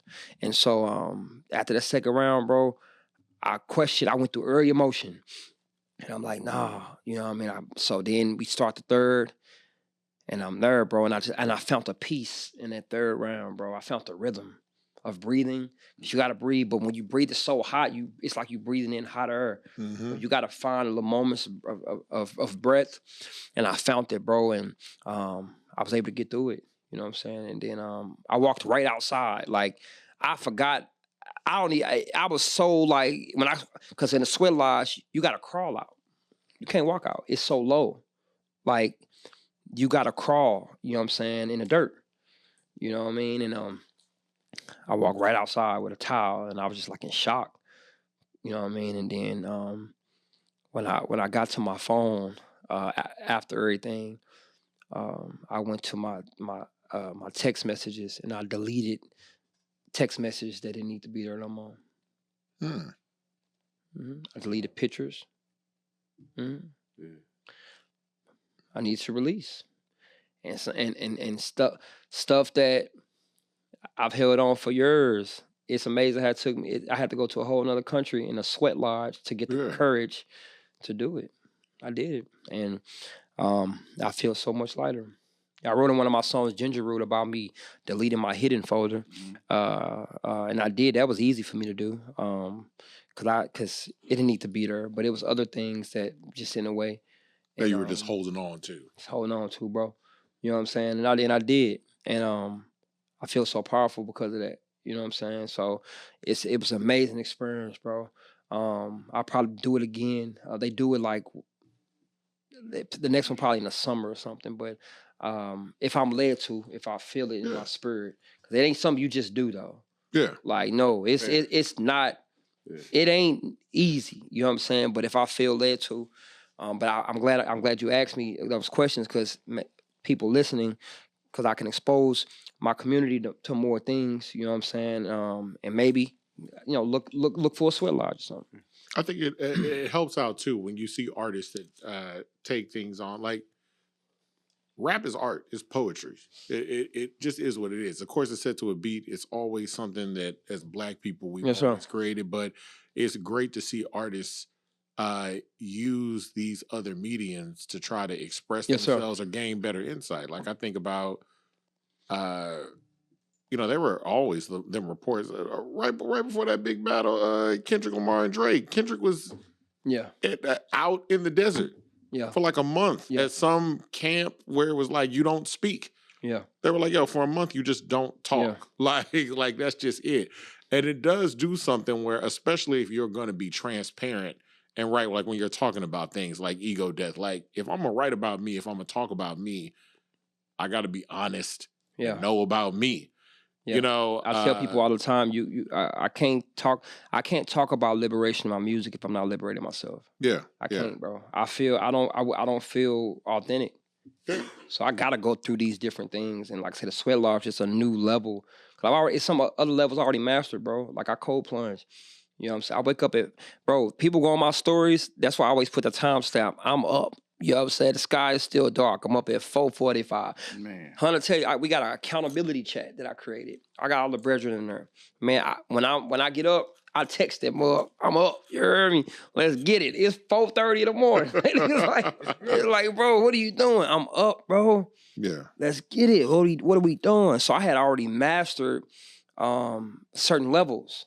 But that one, and I find myself now in a place where I'm finding new levels to master. You hear me? Like I'm finding new ways to stretch myself. Conquering different fears. I got my mom out the hood. That was something I've always dreamed about. Did it, so I got to find new things. You know what I'm saying? So yeah.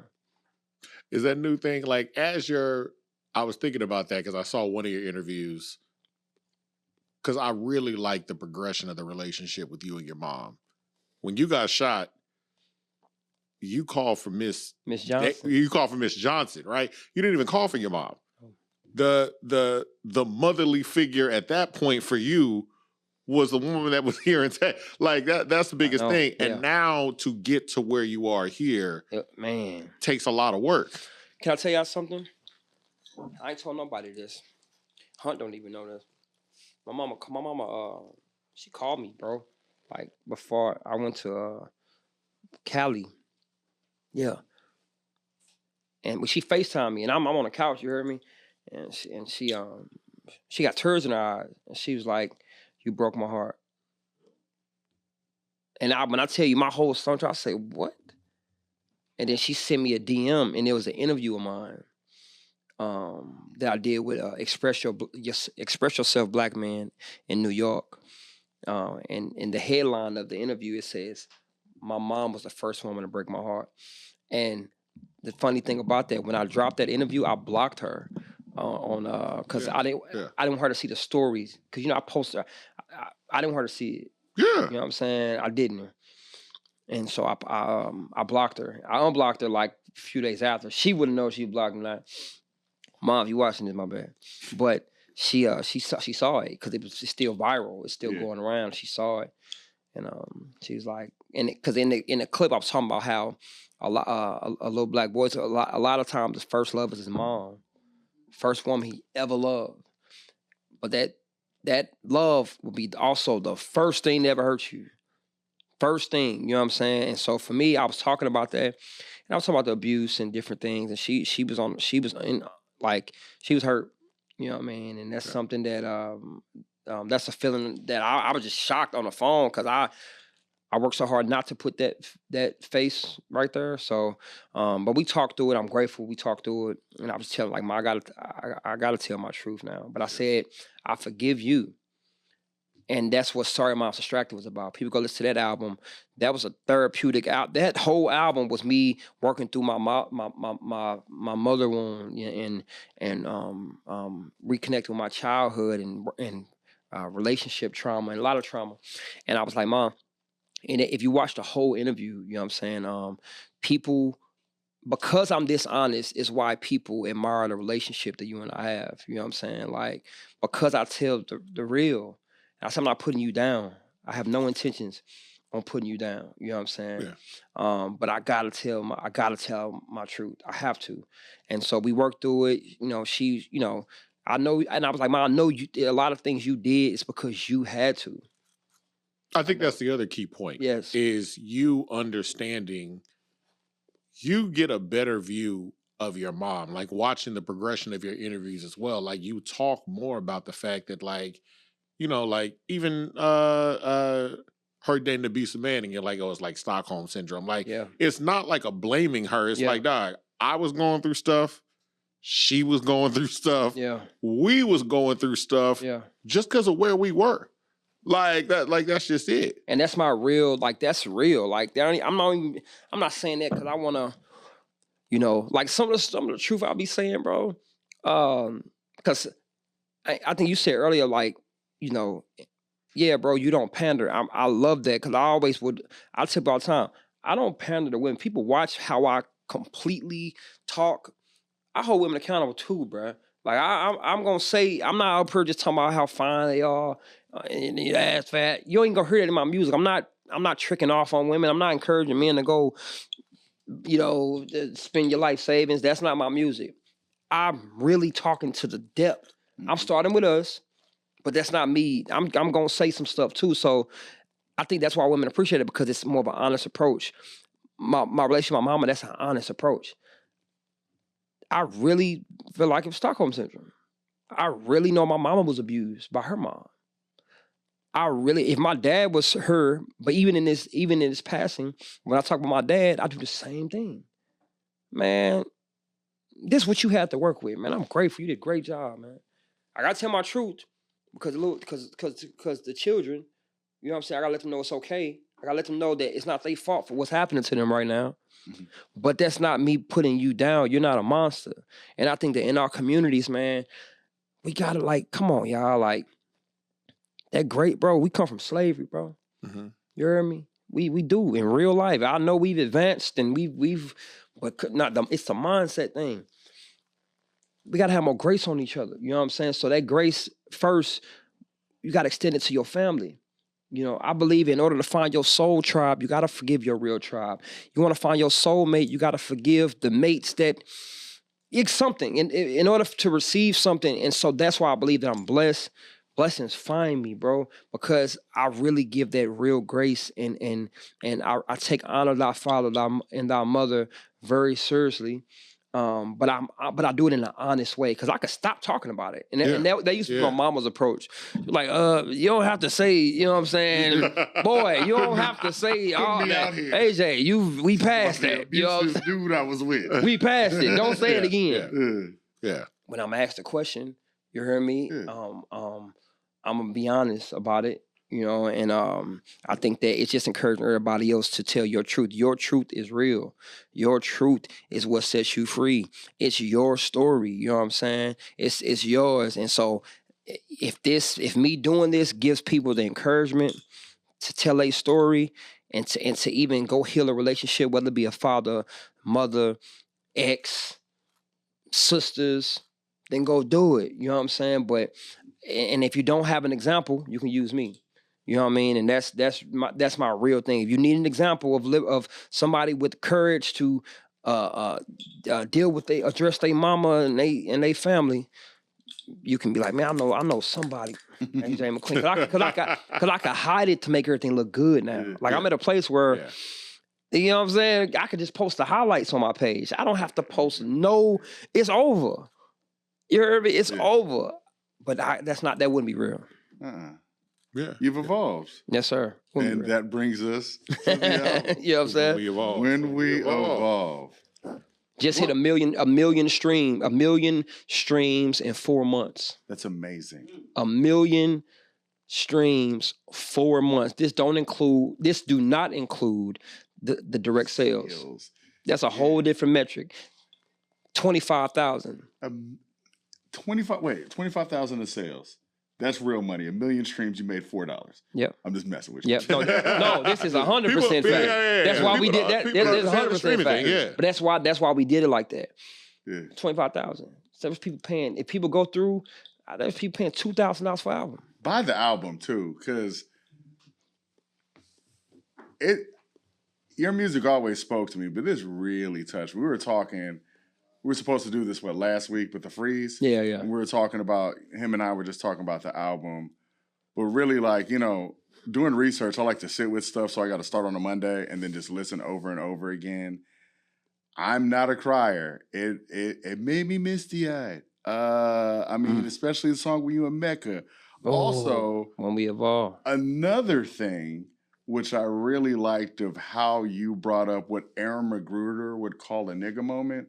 The Crash Out song. Crash Out. From just fantastic. Man. Thank you. Because first when I heard the beat, number one, I like beats like that. Yeah. I was like, okay. And I was like, what is it? What?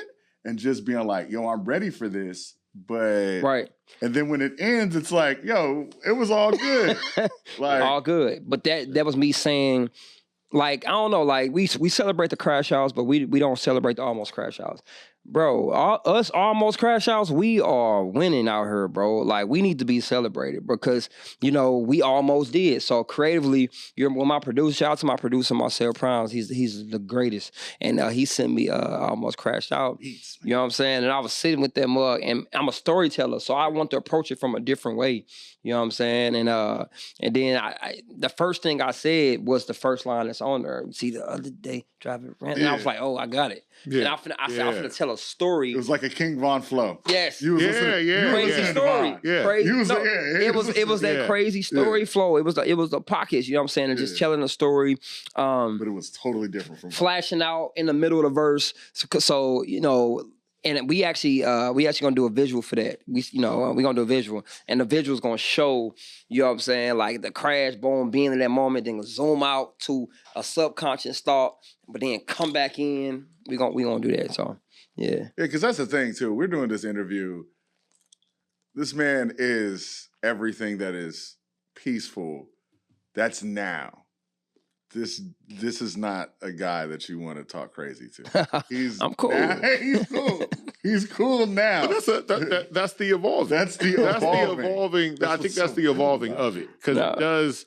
You give insight, and you're showing, like, even like on a song like Crash Out, it's not saying you're able to say right and wrong, like I want you to do right and I don't want you to do wrong, but you're not out here demonizing people. Yeah, you're giving people space to be like, I need you to grow. Yes. Like, I need you to grow because I was just there. Yeah. You know what I'm saying? Yeah. And you could get here if you just follow along these steps. It's giving a real roadmap, man. Yeah. I don't know what happened, like, you know, to the messengers. Like, I believe, you know, hip hop and rap some of our rappers at the beginning were some of our first messengers, bro. You know what I'm saying? Like, where the messengers at? You know, and I take real pride in being a messenger. So, like I say, approaching that beat, I couldn't just get on there, and because it had to fit the mold. I can't just, like, when he sent me the beat, I can't just make one song, like make a song that's like, oh, but this is different. No, I need it to feel like me. The beat's kind of unorthodox. Yeah, I need the words to feel like me. You know what I'm saying? I need to tell a story. I'm gonna be edgy because I'm edgy. I'm really, everything I say on my music, I'm really from that. You know what I'm saying? Really from that. My family's still there. It ain't like I'm that far removed. You know what I'm saying? I'm not generationally gangbanging. Like, I'm really, like, I got, like, it's a few years ago. Right, you know what I'm saying? So let's relax, bro. So me telling the story, you know what I mean, in that song. That's one of my favorite songs to perform. Oh my God, bro. At the shows, and they be sitting there, all right. But I'm gonna give you a secret. The album, When We Evolve, was almost Crashed Out. Oh, okay. That song really resonated. So if you think about certain songs, you're like Ginger Root. I can't crash out because God got a plan for me. You know what I'm saying? Like, too valuable to crash out. I'm sorry, thank you. It was almost called Too Valuable to Crash Out. That was the answer. But so if you listen to certain songs, you will heard Crash Out. You know what I'm saying? You're right. You heard in Ginger Root. I think I said it in When We Evolve. The song with Mecca. Mm-hmm. So it was almost called that. And you'll hear flows of like. There's that one song where you've got that Kodak Black flow that's kind of going on. And it's like you're hearing like what we normally hear in popular music, but it does, like, there are these segues that go into, okay, hey, y'all, let's calm down. Yeah.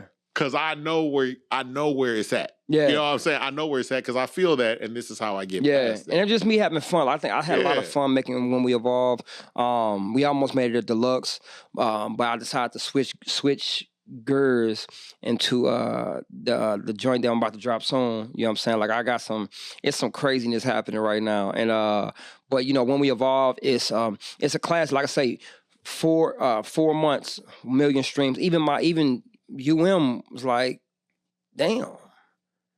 Like, what? Like, and again, real streams, no bots, no none of that. Like, real streams after it's sitting on even for 2 weeks. Mm-hmm. 2 weeks even. Real streams, tour, that's a successful rollout. Yeah, absolutely. You know what I mean? Absolutely. That's success, not even just on an indie level, like, because there's artists with major backing that's they not doing it like that. You know what I'm saying? And taking it away from them, I think that they've given away a lot of their power and a lot of their ability just to flow. You know what I'm saying? Like, I just flow, bro, and that's one of my favorite albums. I remember when I called Cedric the Entertainer about doing the intro. You know what I'm saying? Because he DM'd me already. Like, a lot of the Hunter tell you, my network is longer than what I use. I don't use it, but he'll tell you it's. Well, I was going to get into that. How did Cedric the Entertainer wind up on the thing? But you're like, well, I called him. Yeah. Right. You're like, because I can't call you had already, bro. And you had already built up a base through virality. I know people are going to see it. They're going to reach out. They're going to contact. So you've got these people's contact. I'll be honest with you. He'll tell you, I just don't. I got a complex, bro. Like, I don't know, man. It has to have it gotta have a, like, me asking Cedric was different than, oh, bro, you did that song with Badu yet? No, not yet. When it feels right. Mm-hmm. And people be like, what are you doing? You know what I'm saying? Like, what are you even doing? I know so-and-so hit you. They did. Yeah. So what, y'all talk about music? No. You know what I'm saying? Like, I just got this thing, bro. I just be in my own, you know what I mean? My own space. So, I think it was in Atlanta, and I was in the back seat, you hear me? And that's when I hit Cedric, you know what I'm saying? And I was like, I mean, when I first heard Country Grammar, it's like, the only intro he's ever done was Nelly, Country Grammar. Yeah. That's where I got the idea from, you know what I'm saying? You like and I was like, I want to do that. And I told him, I said, but You know, mine represents, you know, again, just growth. So that's why he's talking like that, like growth, like evolution. I'm proud of you. You know what I'm saying? So it was like a nod to Nelly, St. Louis, but just also a nod to growth. You know what I mean? In Black Man Evolution. So that's why he had that approach, and he did it immediately. Like he did it. He did 3 different versions. You know what I'm saying, of it, and sent it back, bro. And that was it. You know, and it was amazing, bro. I still, when I think about it, it's kind of wild, because I remember being a child, her and him pop up on Country Grammar intro. So Awesome. yeah. No, it's dope. What was your mindset going into this album? Just to really chronicle the journey and what it's been.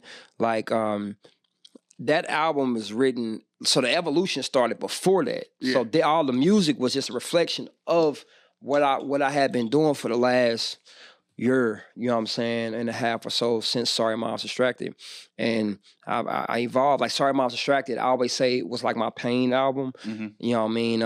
Again, on that album, I'm literally going through therapy. Yeah. On that album, I wrote Inner Child, where I'm talking to my mama, and I got my mama voice on there, and she telling me stuff that I never heard. And those audio clips were real. A lot of people don't know that. My mama didn't even know I was recording her. Yeah. You know what I'm saying?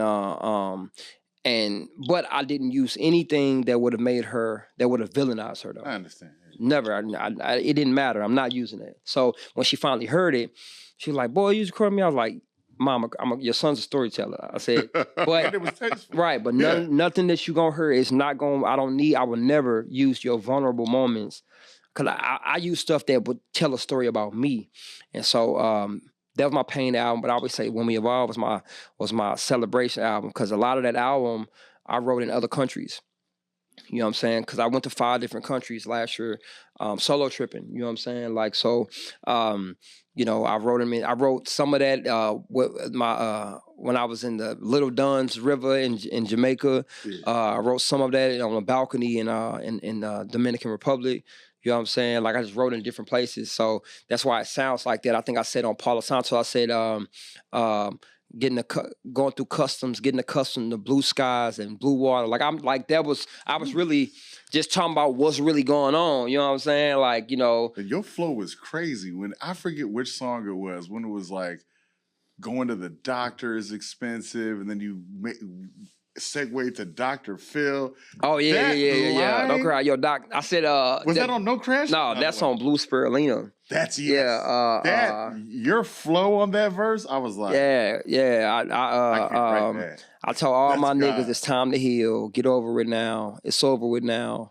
She was drunk in love. Look, she's sober now. She was dreaming till he pinched her. He a doberman now. Like, I was just trying to find different, like, and I had fun with it, bro. Cause like, I ain't no one trick pony. You know what I'm saying? Like, you know, so that album and the production, shout out to, like, say, Marcel Primes, it challenged me to search for different pockets. But when I write, I'm not gonna go on the pocket that you think that the rapper's gonna go into. You know what I'm saying? On Touchdown, I decided to woke up this morning and I'm feeling amazing. And I feel like I decided to not rhyme off of the beat. I chose like the hi-hat. I chose, it was a different instrument. Yeah. You know what I'm saying? So that I had a lot of fun with that album. That album was really a symbolic of my growth and where I've been. I almost say it's no pain in the album, but it's more optimism and more liberation in that album. You know what I'm saying? For sure. The thing about the album is you address the pain, but you address where you're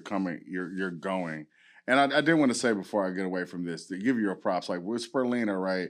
You know when Jay-Z's on, what's that? Can't Touch the Untouchable. Like, it's Hobie, but that second verse, which is arguably one of his greatest verses ever. That's the feeling that I felt when I was hearing Spirulina with that. I was like, Absolutely, bro. What is he doing? I mean, I was cleaning up. I was like, yo. But besides that, I gave you flowers. Thank you, bro. You know, I understand. Like, I know you don't, you know, you don't want to sit in it a lot of times. No, I'm grateful, This is the thing. Grateful, bro. I'm going to give you more, just a little bit, too. No Handouts. Oh. With Seti Hendrix. Shout out to Seti.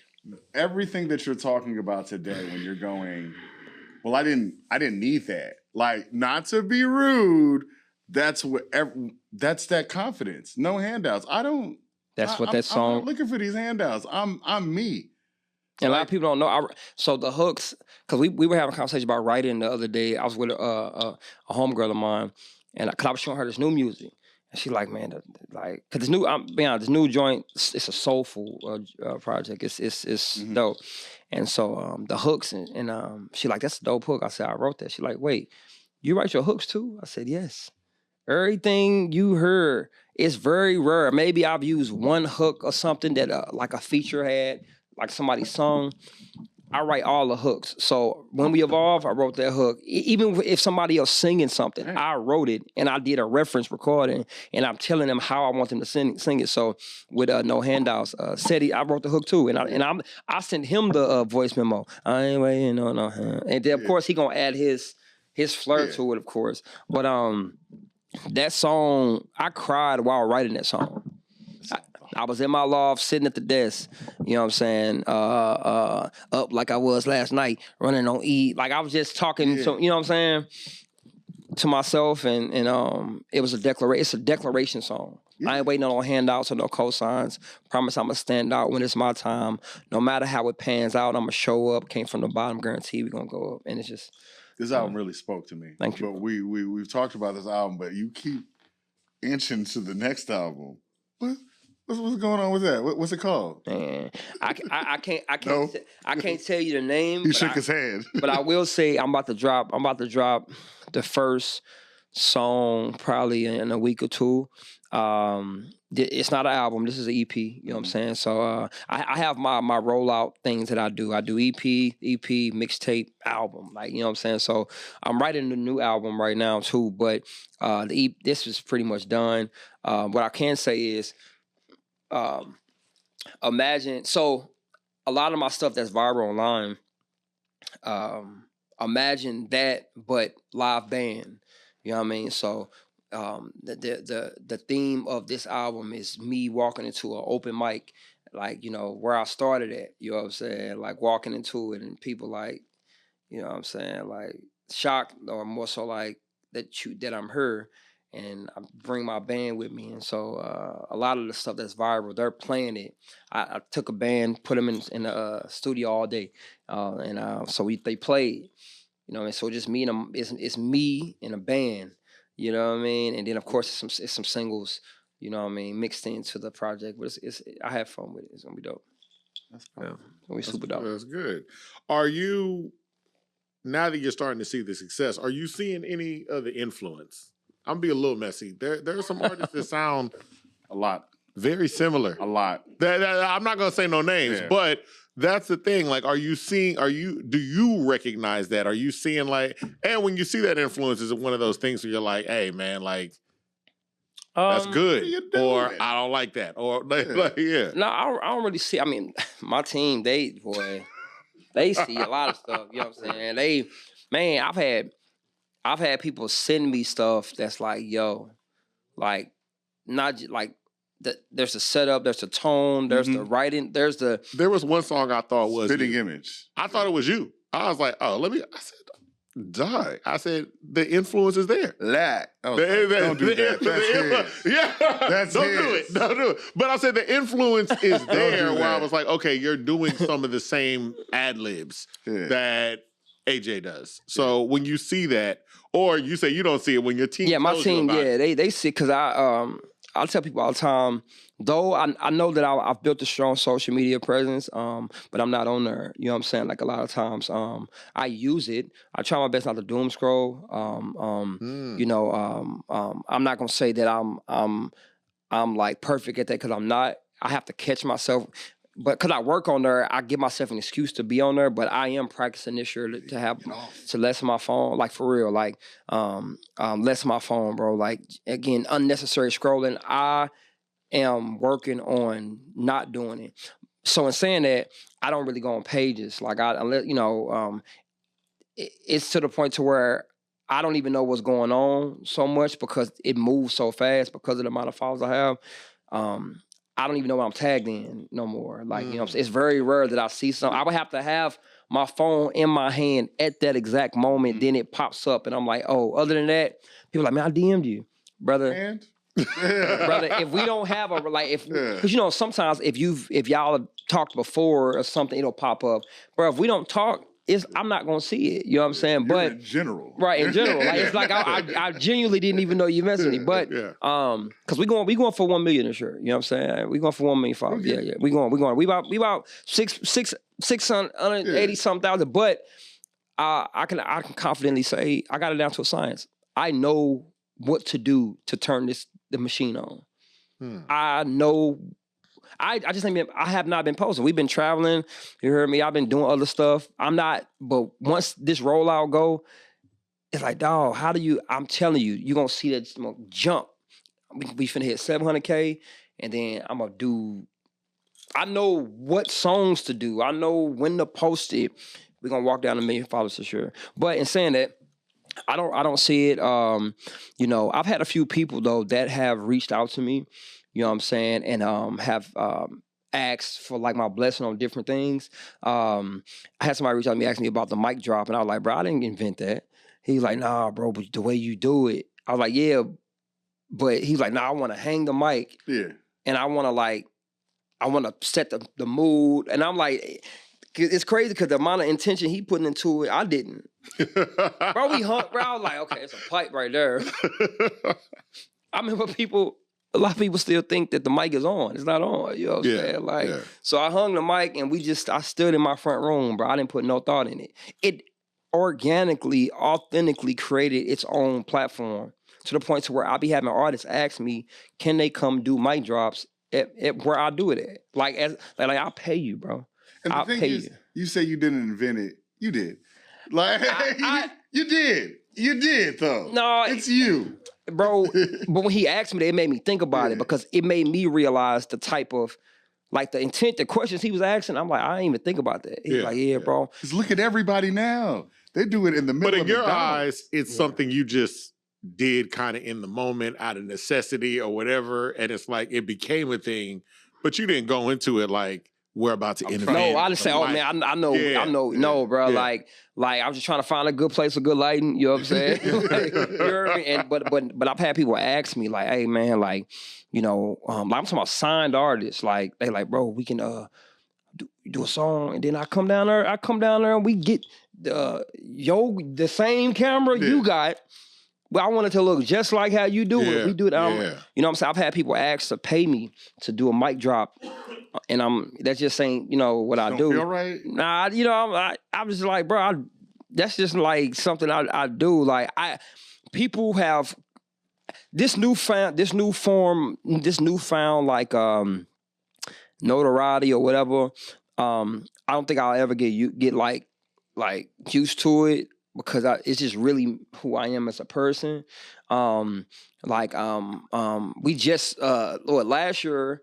I went to the BET for the first time, you know what I'm saying? So I'm trying to do the rapper things, but Hunter tell you, he be having to convince me to do the industry stuff. He like, bro, you gotta go, bro.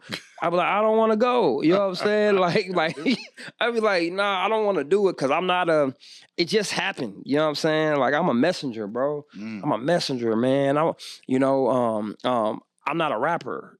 You know what I mean? Like I don't want to go stand next to rappers and do the rapper thing. Like, are we helping somebody or her? Is this about the people? Are we furthering the message? How are we helping the community? You know what I'm saying? I came from. You can still push that back. I got to push back. No, go ahead. Yeah, I'm gonna push back on it because what you were saying earlier, where you were like, "Yo, you came from a space where rappers used to say stuff." And now I do feel like we're developing a class of artists that are saying stuff, but they want to separate themselves from rappers. And I'm like, nah, we need you up there. Because we do need more rappers that be like, dog, I'm a rapper. I get what I need to get done. I'm doing what I got to do. I just don't do that over there. That's cool when y'all want to do that. You know what I'm saying? When y'all want to do that, that's cool. You can also come over here and do this. I think that part that you said is what I really like, and I'll emphasize on that, like, what I've been able to do by creating, not a divide, but like, hey, y'all, come on over here. You know what I'm saying? Yeah. Like, now, I'll never be closed off to nobody, because, like, even I've started rapping, like, I got, bro, this new music y'all gonna hear, I'm like, damn, like, I got, it's certain people I'm collabing with, it's certain things going on, so I'm doing the things. You got a big collab. Right. Okay. Hey, Okay. it's crazy. Just let me answer before. Is he from the West Coast? Is he from the West Coast? I don't even How know. you know? How you know? Never mind. Continue with my brother's question. My bad. It's some stuff, bro. Yeah. And we rapping, bro. And it's we creating beautiful music. Yeah. I just got a studio with Keon Harold. You know what I'm saying? I don't know if you're familiar with the Grammy Award winning jazz player. Yeah. Man, we both from St. Louis, of course. We made a classic. And he about to put Bilal on that joint. It's finna be stupid. That's what I'm saying. So it's certain things where it's different. We just flew in from Grammy Week. You know what I'm saying? Yeah. Like I just last I can night. tell you came from. Look at them Bro, boots. no, bro. You know what I'm The saying? way you're dressed. It's because they comfortable, bro. Yeah, You know what I'm saying? you are dressed like one of them. Bro, yeah, look, we that just came back. Clips perform, Big X. We in VIP. Vic Mensa. Who else? All the actors from Power. I don't know how bro. I was seeing all of them, Yeah. and it's just I'm in these spaces, and again, my team will tell you, don't get me wrong. Like I get more joy bringing them to them places. I don't know. It's like I'm glad to be there too, but my brain always on to where. But when I have them with me, they help me enjoy it. Like. But I'm always in deep thought. Like I'm always thinking, you know what I'm saying? Like, and I know people are watching me and I feel like it's my responsibility to be an example. You know what I'm saying? But like I say, the new music that I've created, it's more of an invitation, not even just the music. Where I'm at in my life now, I found my flow. It was a point in my career where I didn't want to do no collaboration, no features, and they were like, man, why you don't want to do so and so? I want to build my sound. You know what I'm saying? Oh, why you don't want to go do this show? They said they'll put you on. I want to build my brand. Like I want to establish it. Now I feel confident enough. I feel confident in what I've established. I feel confident in what I established to the point to where now I don't mind going outside and playing. You know what I'm saying? And rapping just to rap or collabing or photo op and just doing it without thinking about the outcome and who's it. You know what I mean? Like I feel good about it now because they know if I'm there, there's a reason. Like, nah, if AJ McQueen is her, this got to be something. Like he wouldn't just pop up to this thing, you know what I mean? So that's why I passed on a lot of stuff in Houston for a while, because at one point when they would hit my assistant and my assistant hit him with that fee, you know what I'm saying? I didn't like the responses that came with that. Yeah. You know what I mean? Like I just didn't. It's like, well, if you don't think that I'm deserving of that, you know what I'm saying? I'll just go get from everywhere else. And, you have to wait. So now people know it's to the point where if people see my name on the bill in Houston, they either paid or this has something to do with deep. It gotta be. Yeah. And not because it's about the money. Again, it goes back to respect for me. Yeah. You know what I mean? Money's energy, man. Like, that paper don't mean nothing. Traveling taught me that, bro. We go to these other countries, that piece of paper don't mean anything, but the energy behind it does. And I'm big on the energy of respect with that. So, like, even me coming here with y'all, like, when my assistant sent that, I'm like, of course we going. Yeah. Of course. Every time we've asked. Man, of course, bro. I rock with y'all a long way, bro. Like, I'm not, like, I rock with y'all a long way. Yes, I'm everywhere doing, we bootleg Kevin, we doing on the radars, we doing all that. Bro, I'm coming back to where I'm respected at every single time, you know what I'm saying? And that's what I value. Yeah, absolutely. We respect you, and I'm sorry about the Chinese food. You didn't hear it earlier? See, you made the face. You started off hot, bro. I was upset. It was a joke. I was upset. I'm not going to forget. I was playing. You know what I'm saying? Then once I saw the way you changed, I said, I brought him back to that place. Bro, yeah, bro. I got it on you, bro. You were talking about, if you're doing something here in Houston. Now, you are doing something here in Houston. Yes, sir. Godbody Weekend. Mm-hmm. Let's talk about, before we get sir. you out of here, we still got some time. Let's talk about the weekend, the creation of that, and then what people can expect, all the stuff that's going to be happening. Man, I'm glad you asked me that, bro. Godbody Weekend, man. 4th annual, brother. 4th. What started off as just an idea has created a real momentous moment, maybe. So, you know, it's the 4th annual, February 26th through March 1st. All roads lead to Houston, Texas. All of it. Godbody Weekend is a place where, you know, I've created this intersection between faith and life and realness. Like, it ain't religious. It's just real, bro. Like, you know, if you got God, if you believe that God is in your body, you should be a Godbody Weekend. Music, community, culture, therapy, black and brown folk, you know what I'm saying? All operating in the space of evolution and growth, man, and celebrating. And we just happy we growing. We happy we alive. I've created a benchmark. When Godbody Weekend hits, it's a tone setter for the rest of the year. And for those who already been on that, it's a celebration for what you did the whole year. You know what I mean? And this year, man, I'm so excited, bro. Like, the guest list is crazy. You know what I'm saying? And it's all people that operate in that space of, like I say, mental health, health and wellness. You know what I'm saying? You got 19 Keys, you know what I'm saying, coming through, Yaki Awakening. You know, you have Derek Grace, you know what I'm saying, Phoenix White, Nate Coleman, you know, Chrissy B. Chrissy, she works for SiriusXM, you know, with Sway. So I have people from all over, and then you got the Godbody Fest, which is, you know, I'm here. They wasn't booking me for festivals fast enough, so I just created my own. You know what I mean? So I'm headlining my own festival, but we put some amazing artists. Many of them are from her. So again, this needs just me giving back to this city. But it's the art. Godbody Weekend is the place where outliers come.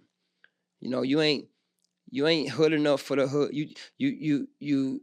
You ain't hood enough for the hood, but you ain't good enough for the church. You just find a middle section. Like, you want to be great, you want to grow, but you want to remain your authentic self. That's come to Godbody Weekend. You know what I mean? So, and then it's activations all over the city for 3 days. You know, free food program. This year we partnered with Covenant House. You know what I mean? So we're gonna cook breakfast for the homeless kids. You know, provide toiletries, journals. You know, money. You know, I wrote a check last year to the Beacon. I partnered with the Beacon. We didn't just, you know, show up. I wrote a check too. You know what I'm saying? Like, we want to make sure that they good. So it's free food program. We got the Inner Child Play Day. You know what I mean? We're grown adults. You know what I'm saying? It's made for grown people to get out there and activate the inner child. Kickball, dodgeball, you know, tug of war, spelling bees, stuff that we, you know, maybe haven't, you know, maybe lost sight of. Maybe the world make us feel like we can't enjoy, you know, anymore. You know what I mean? Like, that's what Inner Child Field Day is for.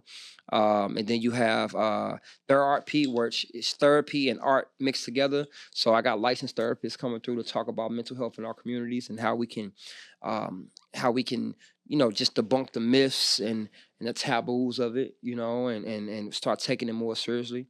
And then we have God Talks, and that's the one that I told you that, you know, Keys and Derek Grace and Yaki, like, these are people that all over the world, you know what I'm saying? But again, it's that respect factor, you know what I mean?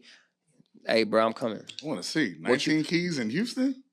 That's your man's. Yes, it's finna be. And again, a lot of people are afraid what they don't understand. Yeah. You know what I mean? You'd be surprised. But first year, it was a concept thing. Second, third year, I was like, okay, cool. Let me get some sponsors. Let me get people like, God, what is it? I'm like, they're like, it sound like this. I don't know, man. It's cool. You know what I'm saying? We on year 4. I use my own money, bro. You know what I mean?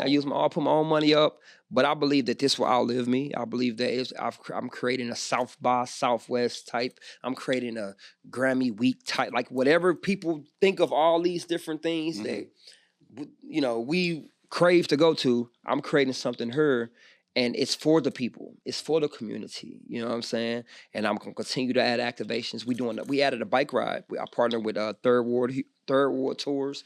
We're doing a bike ride through Third Ward, giving the history of Third Ward. You know what I'm saying? You know, He's what I'm saying? there. No. Bike ride McGee. Hey. Oh yeah, I like a bike ride. The Third Ward Tour is fantastic. Third Ward Tours, man, everything, and they're gonna be playing the album when we evolve. You know, it's gonna be dope. Yeah. And then we got the Godbody brunch. You know, I used to look at things like Rock Nation brunch and all these other things. I was like, man, I would love to go one day.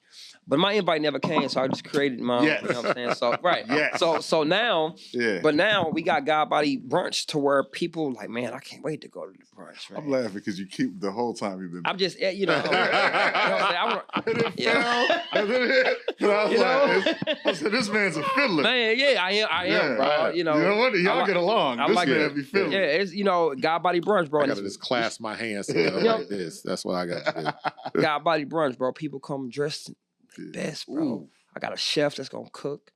You hear me? And the tickets will be affordable, and people can come and they get their mind expanded, bro.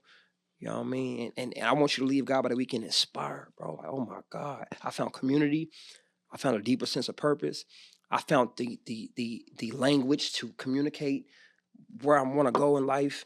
And I feel motivated all from one weekend. It's people flying from all over the world. Tickets are already bought, hotels are bought, everything. It's happening. And it's happening right here in the city, man. So I would love to have y'all out. You know what I'm saying?